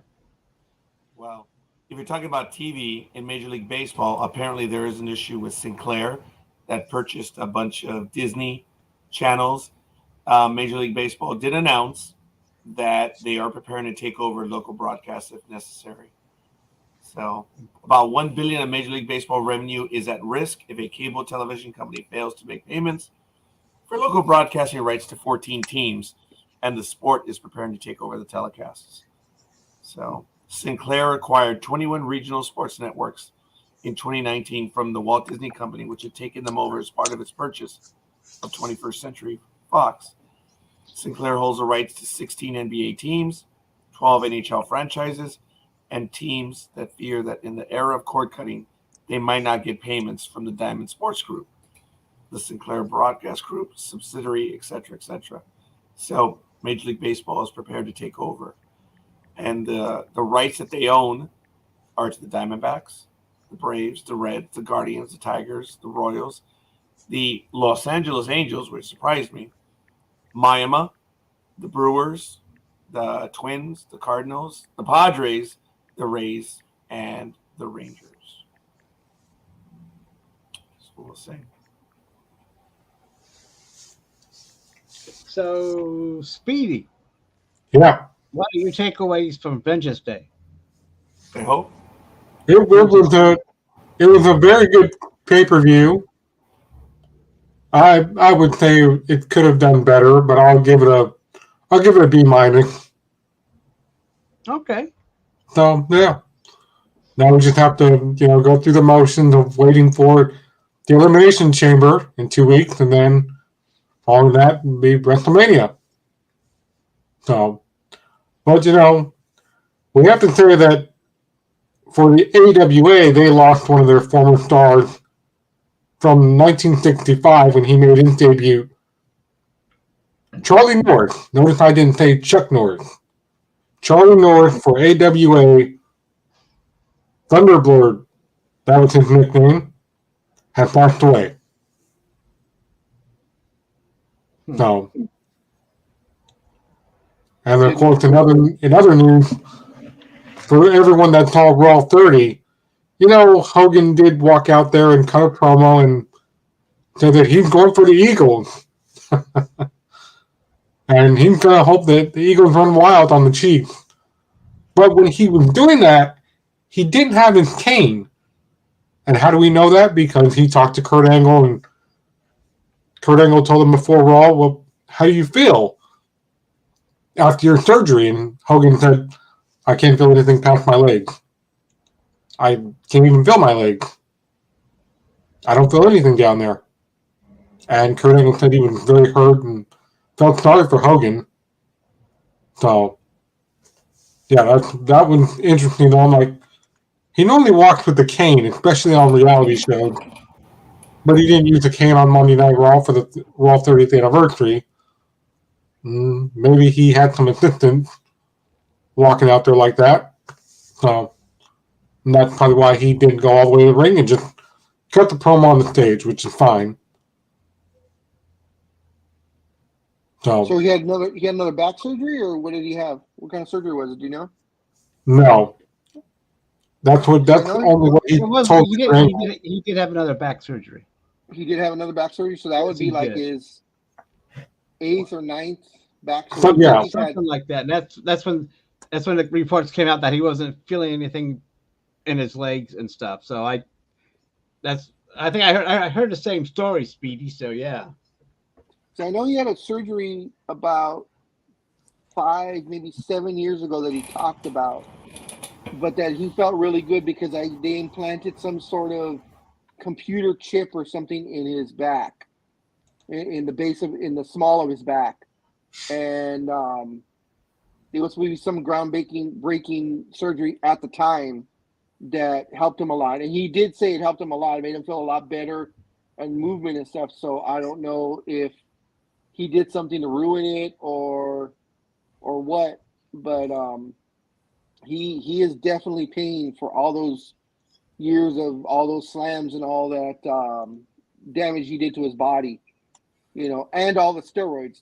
I think a lot of it has to do with the steroids that he took. Yeah, it says here he only had the nerve cut out. That's all they took out for the surgery. Okay, so he had the nerve cut. That's why he has no feeling, because he had the nerve cut out. So there's no nerve endings right now. So essentially, and of course, I'm no surgeon, I'm no medical professional, whatever. But usually when you sever the nerve or the nerve endings, it's because you're in so much pain that you just don't want to feel the pain anymore. So they sever the nerve ending so you don't feel pain anymore.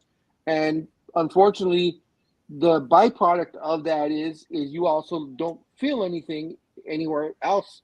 So when he's saying he doesn't have any feeling in his legs, but they still work, is because of that, because they severed the nerve ending on it.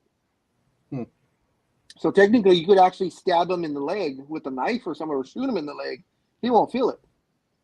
Right. And he won't know until he would look down and be like, "Oh shit, I'm bleeding." So that is actually a double-edged sword, because being older that he is, I mean, I don't think he's diabetic or anything like that, but when you're older like that and he's on all kinds of medications, he may be on blood thinners, because of his back, to keep the blood flowing and the whole thing, blah, blah, blah. Since he has no feeling in his legs, were he to bump into an end table or cut himself accidentally, he won't know it. Because I read that, and I've seen that happen a couple of times. I read about it happening where someone that has no feeling, they have to check themselves every morning to make sure there's no cuts anywhere or any bruises that they need to be aware of. So, much as, I wasn't really a Hogan guy at all, back in the day or even afterwards, but, I don't wish any type of stuff like that happening to anybody, let alone Hogan, So yeah. Hopefully he can live out the rest of his days, relatively pain-free. If this helped him, unfortunately that's a side effect that has to go with it, but at least he's not in pain. Hopefully. Let's see. 1, 2, 3, 4, 5, 6, 7, 8, 9, 10, 11, 12, 13, 14, 15, 16, 17, 18, 19, 20, 21, 22, 23, 24, 25 surgeries. Is that on his back or just total? Just total. Oh, okay, yeah. He's had them everywhere. I mean, he's had 3 back surgeries since 2013. Yeah. I think he's had about 7 back surgeries, if I'm not mistaken. And of course, all the other ones are knees and ankles and biceps and all that stuff. Yeah, he had a back surgery in 10, and he's had a couple dental surgeries too, 3 of them. So, but anyway, he's had a lot. And think about it though, that you're in so much pain that you want your nerves cut so you don't feel it anymore. That there's just no other remedy. And like you said, Big Dog, I mean, with no feeling. Like you said, he could rub up against something like a hot furnace or something hot, and he wouldn't know it. And not know, exactly. So that's the trade-off. But still, to be in that much pain to actually make that decision to have those nerves cut and not feel anything, and Yeah.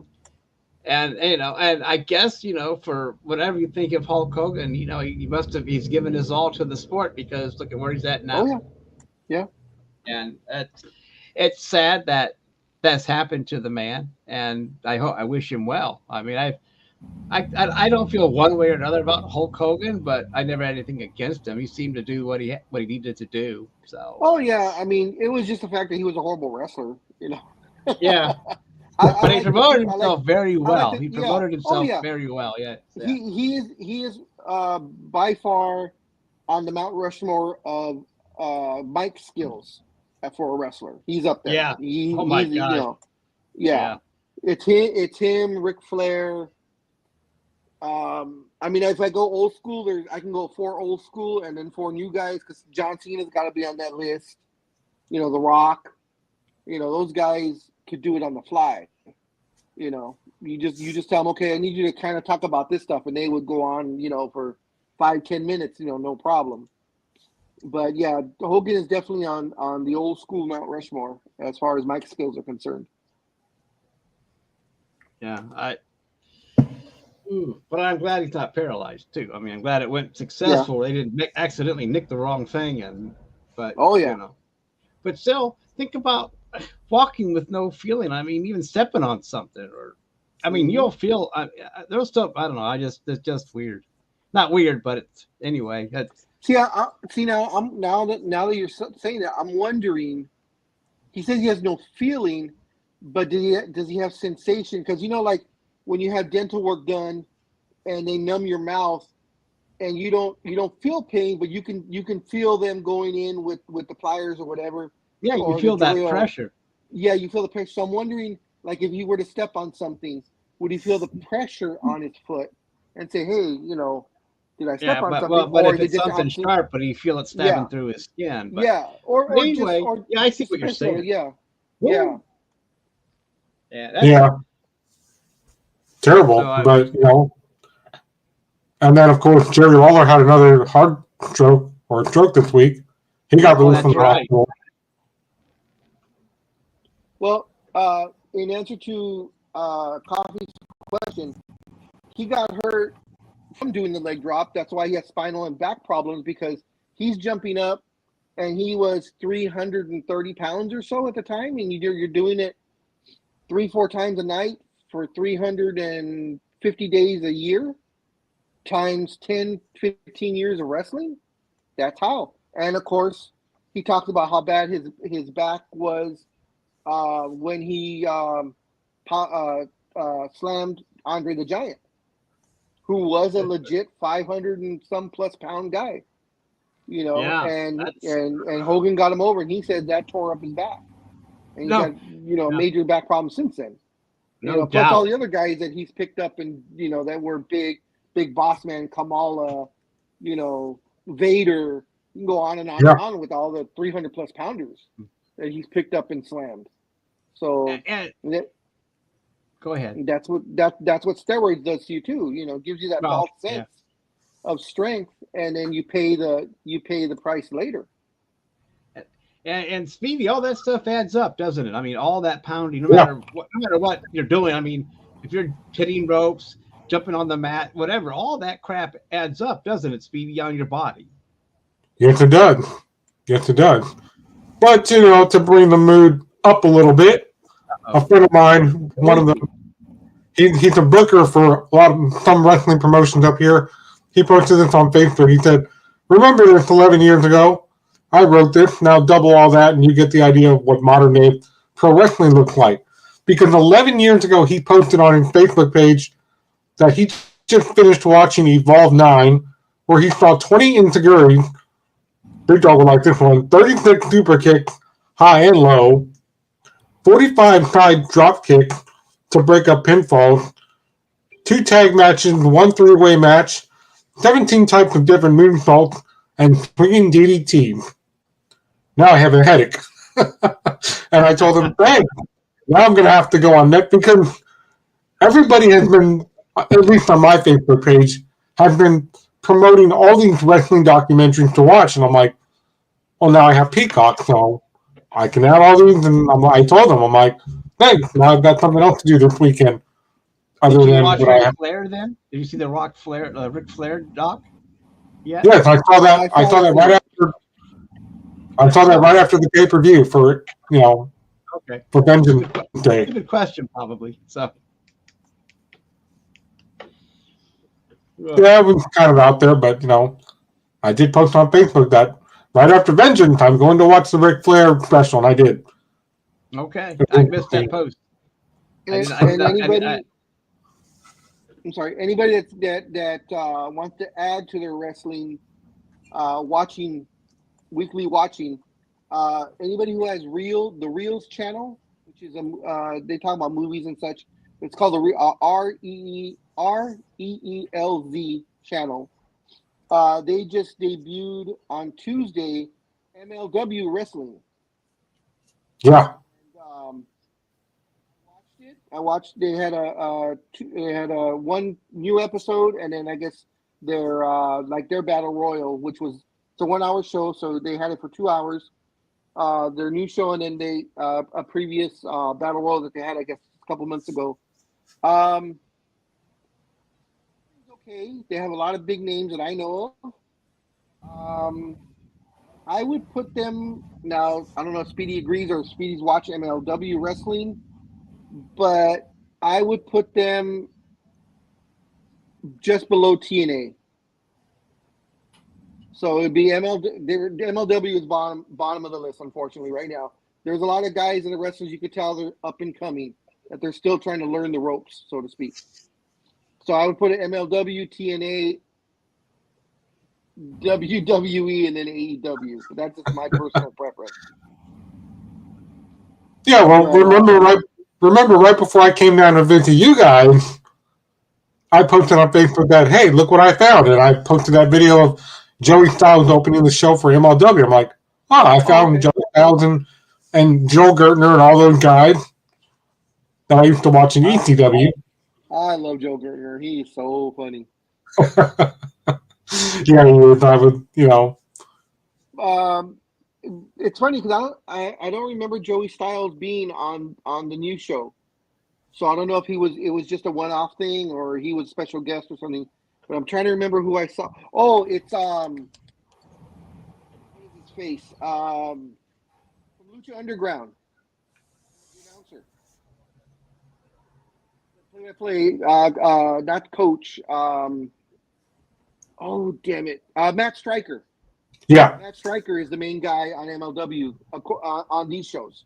So I don't know if Joey Styles was just a one-time thing or he used to be there or whatever. But on the premiere episode, it was Joey Styles as the ring announcer and also I'm not Joey Styles. I'm sorry, Matt Stryker as the ring announcer and also play-by-play commentator. Yeah. So. Okay, like I said, they got some big names, of course. Fatu is there, Jacob Fatu, who Roger knows. Karrion Kross was on there. There were a couple of other guys that were the bigger name wrestlers, but the other guys, they were about a step off. They were like trying, like when you whip them into the ropes, they kind of didn't grab each other right, so it looked a little awkward. They got on the top rope and they kind of paused for a second for waiting for the guy to get into position. So they're up and coming. You could tell they have the talent. It's just not quite polished. So that's why I put MLW near the bottom. But the top tier guys, of course, they know what they're doing. Fatu, Karrion Kross, all those guys. So I think it's good. I mean, they're a known promotion. They're a big promotion. Hammerstone is also on the. I think he's their champ right now. Okay. So is the Reels, can I watch that on Peacock or is that something that just started? Reels is one of the other channels. It's like USA and other stuff. So you'd have to check your upper channels to see what's on there. But usually it's part of a basic cable channel package if you have cable. It has nothing. Peacock is only WWE. So okay. WWE owns it. That's the only way you're seeing it on Peacock. And Reels, MLW, of course, is not. They're owned by, I don't know who owns them, but they're not WWE. They're not a WWE owned franchise. No. But Lewis, yeah, we all know that. It's the same thing as watching your favorite television show, which I had to inform all of my sisters of this week. That, I guess, season 8 or 9 of NCIS is ending, and they're all sad that they had to say goodbye to each other. And my sisters were like, now what? And I was like, I told one of my sisters, well, remember 2009, I got you the whole box DVD set. So anytime you feel sad about NCIS or whatever it is, CSI, you have the DVDs. So. Well, see, but there's both of them. So which one is it? Is it NCIS or CSI? Two different channels. Mark Harmon or shoot, I can't think of his name. The one that's from CSI Miami. Well, they've also crossed. Actor. Yeah, but they've also cross-branded with each other. So. NCIS and CSI, no. Two different franchises. I've seen them all.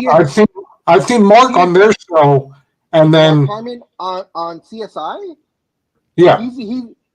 Are you sure you're talking about the Miami one and not because CSI has crossed over with CSI Las Vegas? That's not what I'm thinking of. There you go. NCIS has crossed over with NCIS New Orleans and NCIS Los Angeles. Those are the separate franchises. Yeah. Because CSI has CSI Vegas, CSI Miami, and CSI New York for about 2 seasons. Ooh, yeah. So one of my sisters, she has the box cover is Mark on the cover of the box set that I got her. Then it's NCIS. Yeah. So, and then of course all the other girls were like, no! I was like, well, that's what YouTube is for and anything else. So all the girls are sad that it's ending. I think he left already. Yeah, he left. Didn't he leave a while ago or something? Last season was his last season. This season, it's the new crew, or the crew now without him. He's still there as executive producer, and I think he's done some directing also. But as far as being in front of the camera, yeah, he says he's not there for that anymore. He's done it enough. Yeah, which is fine because I think they're in their 15th, 17th season, 18th season, whatever. I don't know. That's why I said I lost count, but yeah. Thank you for that copy. In answer to this one, yes and no. The outcome is predetermined, and the beginning is predetermined, but everything that happens inside the ring is between those two wrestlers. And even though some of the punches and stuff are fake, the other stuff that like going through a table, being thrown from a ladder, jumping from the top of a ladder, you can't fake that. I'm sorry, there's nothing to fake there. You just grin and bear it, and you jump. That's why these guys have bad backs. Ask Nick Foley. Yeah. No, here's one that Speedy will agree with. Ask Jeff Hardy. Oh, yeah. Oh, yeah. Jeff Hardy is so. I mean, and I don't know why I'm apologizing, but I apologize for my French. Jeff Hardy is fucked up. That dude is so injured. You can tell as soon as he does one move, he's limping right afterwards. And of course, his brother Matt looks like he's ridden a horse for like 5 straight years and then got off and started wrestling. The way he's bow-legged, huh? He is so bow-legged, it's not even funny. I mean, holy shit. Well, since we're talking about all this network stuff, I got one more thing, and then I'm gonna get out of here and start taking care of my business. But one more thing, since they mentioned it last night, well, actually on Wednesday and last night on Rampage, about Impractical Jokers on Tuesday. Can I, for example, watch that on Peacock? That was funny.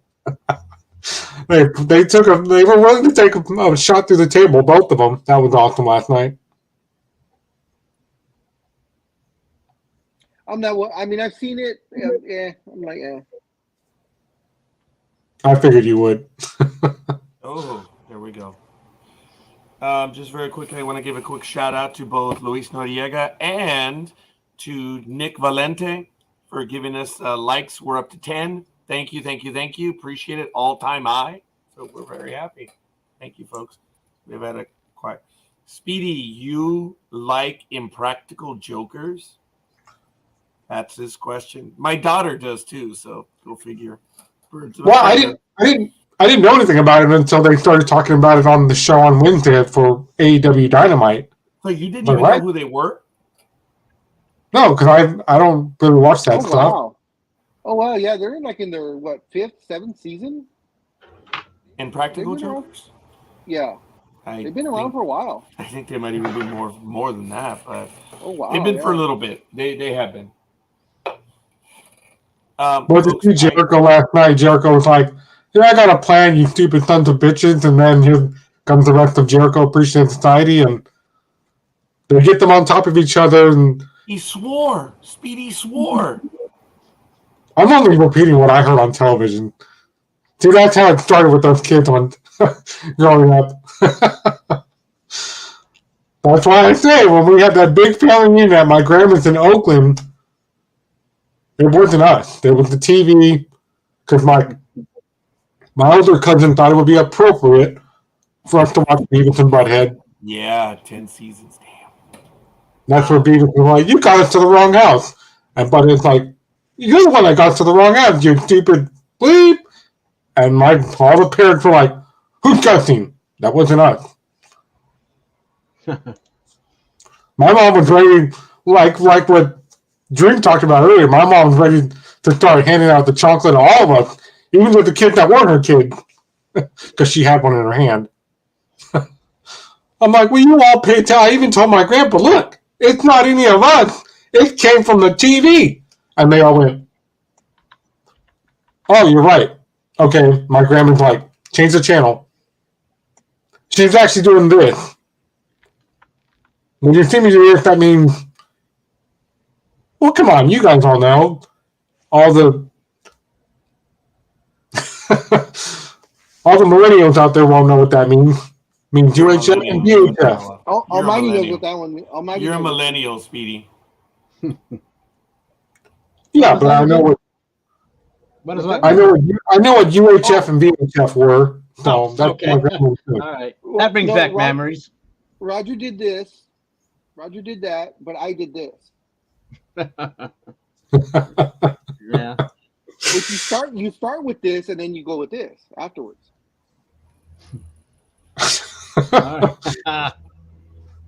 Speaking of Roger, how was your assistant's birthday? Since it was a Tuesday, isn't that the day she's supposed to come work for you?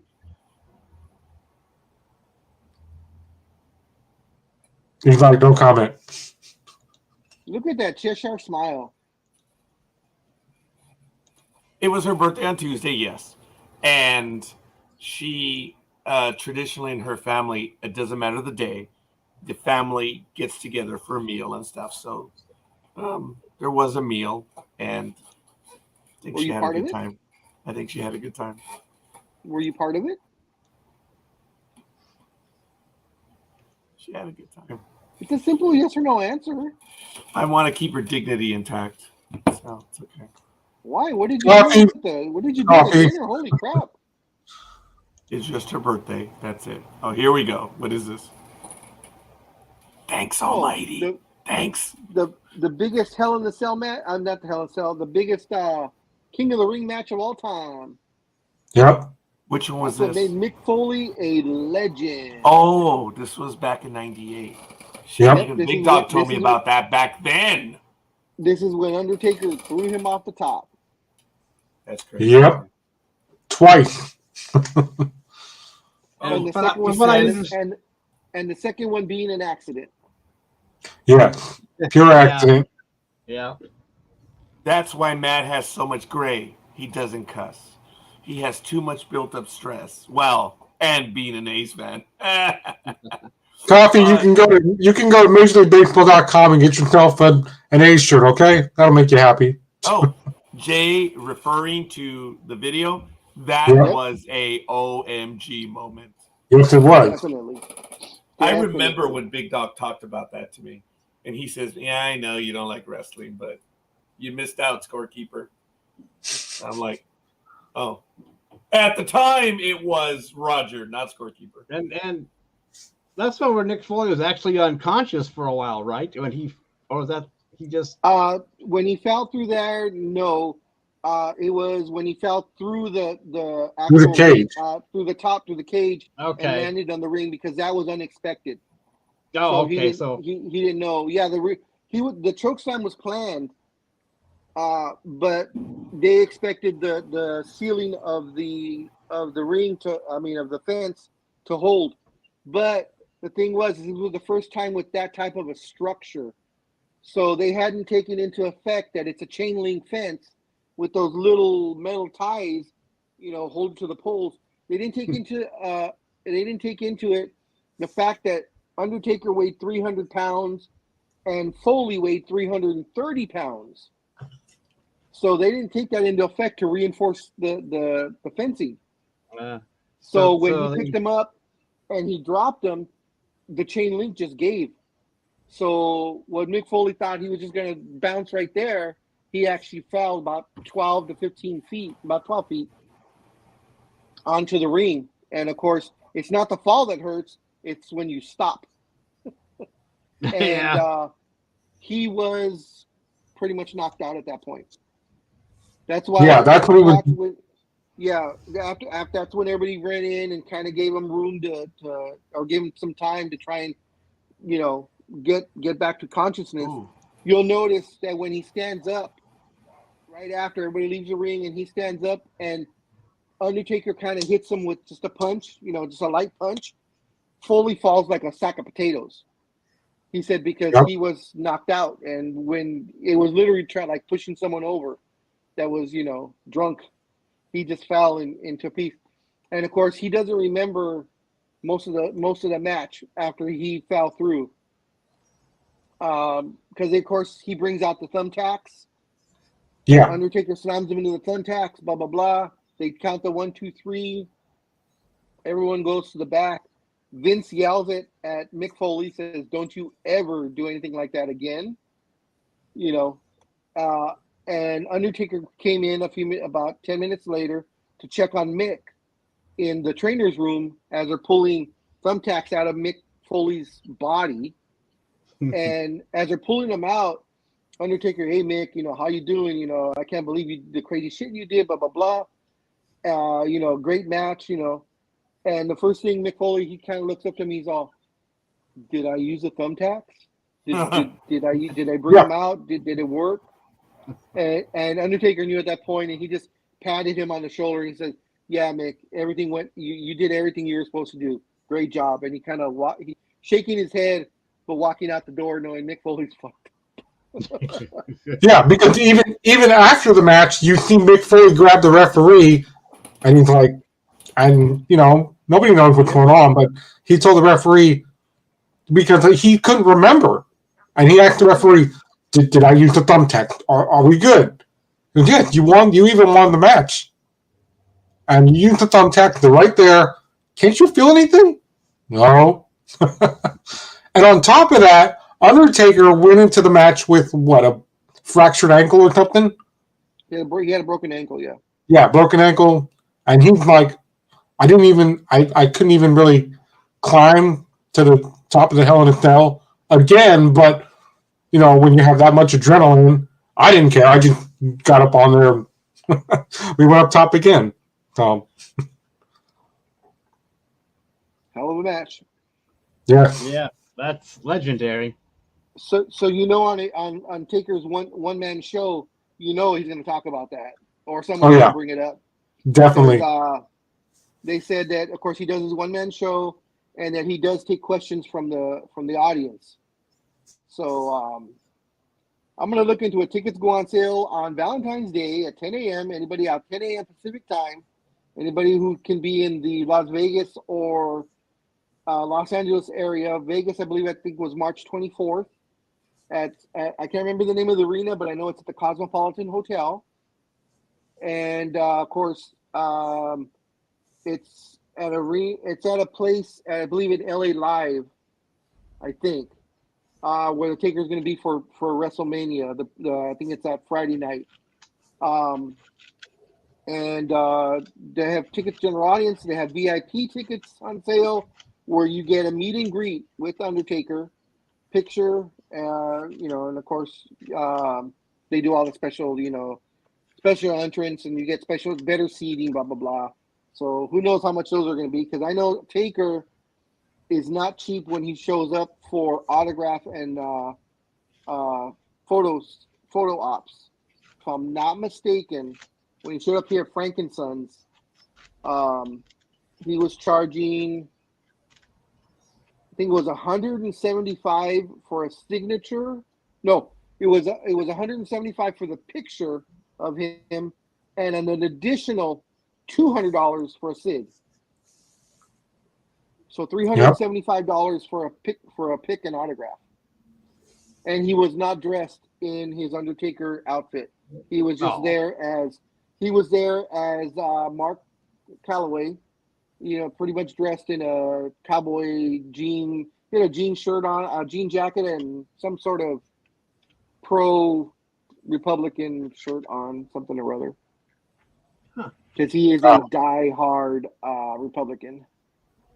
Born and raised in Texas. That explains it. Yeah. Correct me if I'm wrong here, guys, but you're wrong. Okay, that's okay. No, what's up? But the Taker doesn't really do many public appearances, or he used to, right? He didn't really talk about matches or stuff. So this is like he has only done the two shows that they're talking about. That would only be his third and fourth time he's done this. This was only over the last year he did it. People have been talking to him, I guess, for years. But he said since he's been retired and he's now gotten the wrestling, I guess, out of his system, now he feels he can go and talk to people. And he saw that Mick Foley's done it, and a couple other wrestlers have done it where they don't necessarily have to tell jokes. Because when you hear a one-man show, you think they're going to tell jokes. And he saw Mick Foley do it, and he's shown up to a couple of Mick Foley shows where what Mick does is he'll sit there and he just tells stories, wrestling stories, that he found funny or he found interesting. And of course, we as fans just eat it up, right? And they just want to hear the funny stuff. So, or humorous type of stories. So Undertaker, being the guy that's been around for 30 years, and has known about practical jokes and has been in, the Montreal screw job, he was at the arena, and the air flight from hell that he was part of also. He's been a part of a lot of stuff that's happened controversial stuff. So he has stories, and he says now that he's retired, he can tell them, because now he has lifted the curtain, so to speak, so you can see behind the scenes, because he was one of the last guys that he lived, breathed, everything wrestling. And his persona was that of the Undertaker, and that's how he did. That's what he played in the public, 24/7. If he was in the public, he was Undertaker. Period. There was no Mark Calloway if he was doing anything that had to do with wrestling or in the public, unless he was doing his business, because he has a construction business in Texas. So unless you did business with him, every time you saw him in the public, it was the Undertaker. And he did it for 30 years, over 30 years. So. Yeah, and then AEW is going to be coming here soon to San Francisco. Yep. You going to get tickets? Thinking about it. Better hurry, they're going fast. I know. I checked. There are no ringside tickets, so you can't get any ringside. No, I know that. If you buy secondary, you can get ringside. They're only about, I think there's about $600. That's why I said let me think about it, because as my dad used to say, only 600.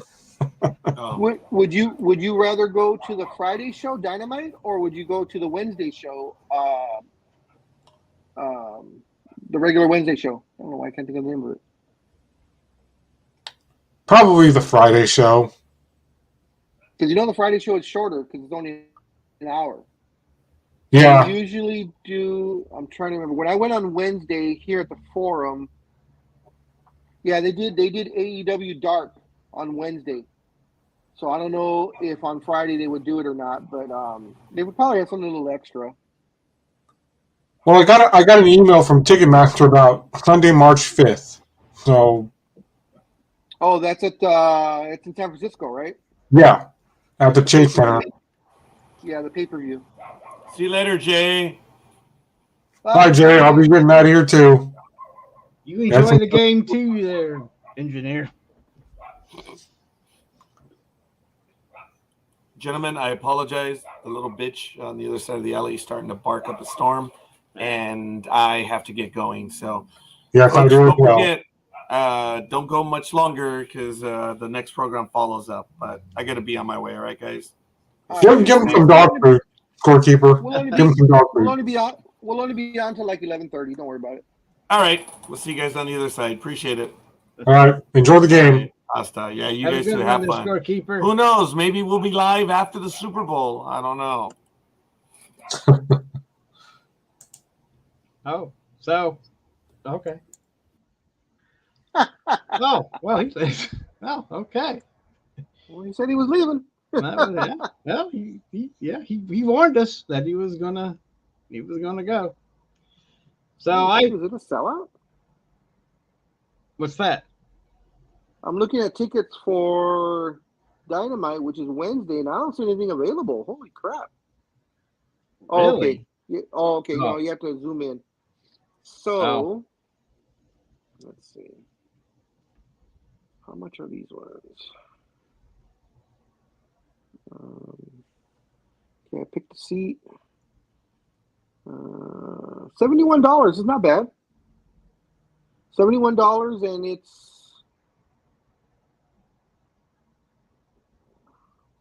they're in the risers, but down low, so that's not too bad. So you can probably maybe get them for where'd Speedy go? Remember, he left. Oh, I thought just Roger left. No, he left. Matt left right after. He just popped out. Oh shit! Well, He said he was leaving. He said he had to go too, so he popped out. They both disappeared on us. Well, damn! I was looking tickets for him. God damn it! I didn't see him when he left. Oh, you didn't see him go? Okay. No, because I was looking at my phone, so I didn't look up. Yeah. Oh, well, I guess that'll call for us too, since it's almost 10 o'clock. well, unless you had something to talk, unless you wanted something to talk about. No, I don't. I think no, not really. I mean, all right. I think we've covered everything about Super Bowl and everything else we can think of. There are other things, but we just don't have time. I mean, there's stuff that can wait until after whenever. But right now, because like next Saturday, we will be here next Saturday talking about the big game. So yeah, we'll be talking about all your snacks you had, and join us for as we go over the game. We'll be talking about Mahomes and how he got his second Super Bowl. Yeah, perhaps. Yeah, but well, he's going to need to get that if he's going to start building his dynasty like Tom Brady. I mean, oh, definitely. And I think that's every player's ambition now. So, I did have one. It can wait, but since we're talking about all that violence, has there ever been a CTE study for wrestlers? Yes. Christopher Nowinski, I believe is his name. He was a wrestler. Pretty good guy, pretty good wrestler. He had a bright future, and he took a power bomb, or he took something where he got concussed, and he was never able to wrestle again because of the concussion. And he went to Harvard, I believe. So I'm not sure what the background that he went to Harvard in, but he now is like the leading expert on CTE studies for wrestlers. He's the one that got the Chris Benoit family. He got them to agree to donate his brain to science so they could study the effects, if that had anything to do with him murdering the murder-suicide. And there's other wrestlers that have passed that because of Nowinski, they've donated their brains to science to study the effects of CTE and concussions and so on and so forth. So he kind of started that donate your brain thing. Oh, okay. Yeah, on the wrestling side, yes. Okay. So I know that there are, well, there are NFL players that also. Oh yeah, yep. Do that as well. So it's an ongoing thing. Every so often, his name pops up, especially when someone gets concussed. That they're out for an extended period of time. Usually, there'll be an article or they'll have a quote from Kurt. I think it was Kurt Nowinski. Yeah, I know Nowinski's the last name. I can't remember his first name if it's correct or not. But yeah, what was that name again? Nowinski. Monica? No, that was Lewinsky. And boy, she was low. Yeah, well, it ended with a ski. That's all that matters. So he's like the foremost leader as far as in the wrestling community is concerned, about head injuries and such. So, it is what it is. Yeah. Okay. I just since we're talking about all the injuries and all the CTE stuff, that's why I thought I'd ask about. And I get you would know, but maybe we talked about it before and I just don't remember it. But no, I don't think we have. He's a proponent of it, of course. Because he wants to ban like power bombs or ban stuff that where your head would hit the mat or the ground, but that's not going to go anywhere because the power bomb or the slam, any of that stuff, that's all part of wrestling. I mean, if you take that out, that'd be like saying you can't tackle a football player. Right.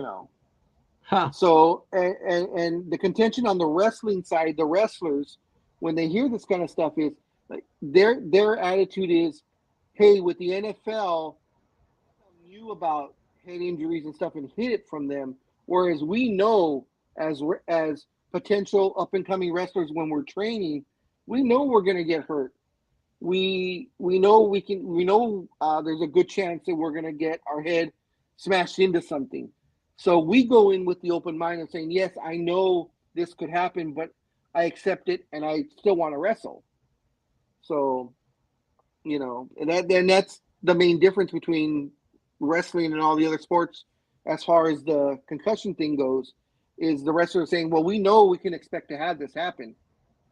We accept it and, we feel that is a minor percentage of what we could possibly attain, as far monetary wise, like The Rock, So I don't know if you ever watch wrestling now, a lot of the younger guys, whenever they do like a back suplex where they drop you, on your back of your head, essentially, you'll see the wrestler, male and female, as they're going back, they do this as they're falling backwards. So they put their hand on the back of their head, so their hand hits the mat, not their head. Oh, okay. As a cushion. Right. Okay. The really good ones do it old school, and they just take the slam, and they know how to try and land, or they at the last second will put their hand to the back of their head. The Rock was very famous for doing that, and a lot of us traditionalists to wrestling hated The Rock for that. We're like, you're a good wrestler, you're awesome on the mic, but man, when they drop you, the second they pick him up, his head's already back there. His hand's already back behind his head. So he's as he's going backwards, his hand's already there. So he's already giving it away. Yeah. So it was like, come on, Rock. Oh. Can't you wait till he's halfway down? Okay. Yeah. But so that's a little trick that a lot of the newer wrestlers do, especially the ones that have longer hair, because they can hide it. Yeah, I guess you're right. Yeah, and that was also the trick when they do the tombstone, the pile driver, where you're upside down, you're between the guy's legs, and he just drops down. Oh yeah. They don't like doing it too much to guys with short hair, because you can see that when they get turned upside down, they get tucked above the knees. So you can see that when they drop them, that their head's not anywhere close to the mat. But when you have long hair, of course, you're equating the hair to their head, So when you see the hair, crumple, you're thinking, Yeah. "Oh my God, look at his head crumpled into his body." And of course, he's completely safe. But there has been accidents. That's how Stone Cold got hurt with his neck, because he was going to take a pile driver from Owen Hart, but they had been wrestling for like a half hour, so they were all sweaty. So when Owen turned him upside down, and Stone Cold tried to grab him because usually what you do is when you get turned upside down, you put your arms around the guy's thighs to keep you there. And of course the guy's holding you up. Well, the fact that they're all sweaty, so he's sweaty, so it's sweat on sweaty thighs, and of course Owen Hart's trying to hold him, and he's sweaty. So as he went up to jump to drop him, when he went up like that, everybody kind of slid down about 2-3 inches. Wow. And you see Stone Cold's head. It sounded like a melon, like when you drop a melon. Well, I bet when his head hit the mat, and he said he was paralyzed for about 30 seconds. And if you ever watch that match, it was the lamest, the worst roll up in history. Because Stone Cold could barely move. He couldn't even stand up. So what Owen Hart did is whenever someone's hurt, you always see the other guy play to the crowd, good guy, bad guy. So Owen was trying to play to the crowd, and Stone Cold knew he was hurt, and Owen knew he was hurt. So Owen kind of like backwards, was like stepping backwards, playing to the crowd, and Stone Cold is supposed to like grab him by the tights to roll him up. Stone Cold couldn't even grab him. He kind of pawed him, and Owen on purpose fell backwards, and Stone Cold tried to roll him up, and it was the worst roll up. I mean, my 2-year-old nephew could have done a better job. I'm my 2-year-old grandson could have done a better job rolling me up than what Stone Cold did to Owen Hart. And Owen just took it because he was hurt, so he was like, end the match. I'll take the 3 count. So, and from that point on, Stone Cold had a bad neck the rest of his career. And he had spinal fusion. I believe his 2 and 3 vertebrae, 2, 3, and 4, or 3, 4, and 5, or something like that. They were all fused together in his neck. Okay. Wow. From that drop because of the compression. So, and that's why he only wrestled for another maybe 3-4 years, because he said he was just in too much pain. Wow. Yeah, couldn't do it of anymore. course. Jeez, it's a wonder he wrestled at all after that. Yeah, he was out for maybe 9-10 months, maybe a year, till he finally came back. Wow, that's still short considering what they had to do to his back. I mean, wow. Ugh. I would say in this climate right now, with the action figures, especially older ones, Coffee, I would say yes. There's probably a very good chance that these are worth a lot of money. So, especially being in the box. Oh yeah. And if they're anywhere close to being in great condition, you get some real good money. So, but anyways, guys, I'm gonna get going. Yeah, kind of. It's that time, plus we're gonna have to move away anyway for the next show coming up. Yep. All right. So, what's that show called? Oh my God. Traveling something. Yeah, it's a show coming on at 10:30, guys. Yeah, check it out. Hang around for that. What is that? I'm trying to promote a show and I brain fart on. It's like, oh my God, this is the worst thing ever. Everclear? Is that it? Yeah, it sounds Everclear. Or maybe I'm thinking of some mascara. I have no clue what I'm talking about. No, Everclear, isn't that the 120 proof alcohol? No, maybe, I don't know. Maybe that's what I'm drinking in my cup. That's why I can't remember the show. I don't know. I think that's like grain alcohol that you can get in Arizona. It's not legal here in California. Yeah, I don't. All right, man. So okay, I will see you next week. You have a great week. Enjoy the Super Bowl tomorrow. And everyone out there, just, but please, if you're going to be out driving around, be safe when you're going home or whatever. Definitely. So we can see you next week and discuss the Super Bowl, which hopefully will be a super time. I'm the Almighty, and next to me is Big Dog. Yeah, that's right. Going the wrong way, but it's okay. That's right. Yeah. Okay. I know. I do the same thing. I do the same thing too. I should just go like this. Oh yes, Big Dog. He's somewhere. Okay, right, fellas. Everyone. Yeah, thank you. Thanks everyone for joining us, and join us next Saturday morning. We'll be talking Super Bowl and all the other sports things that have gone on. Be safe.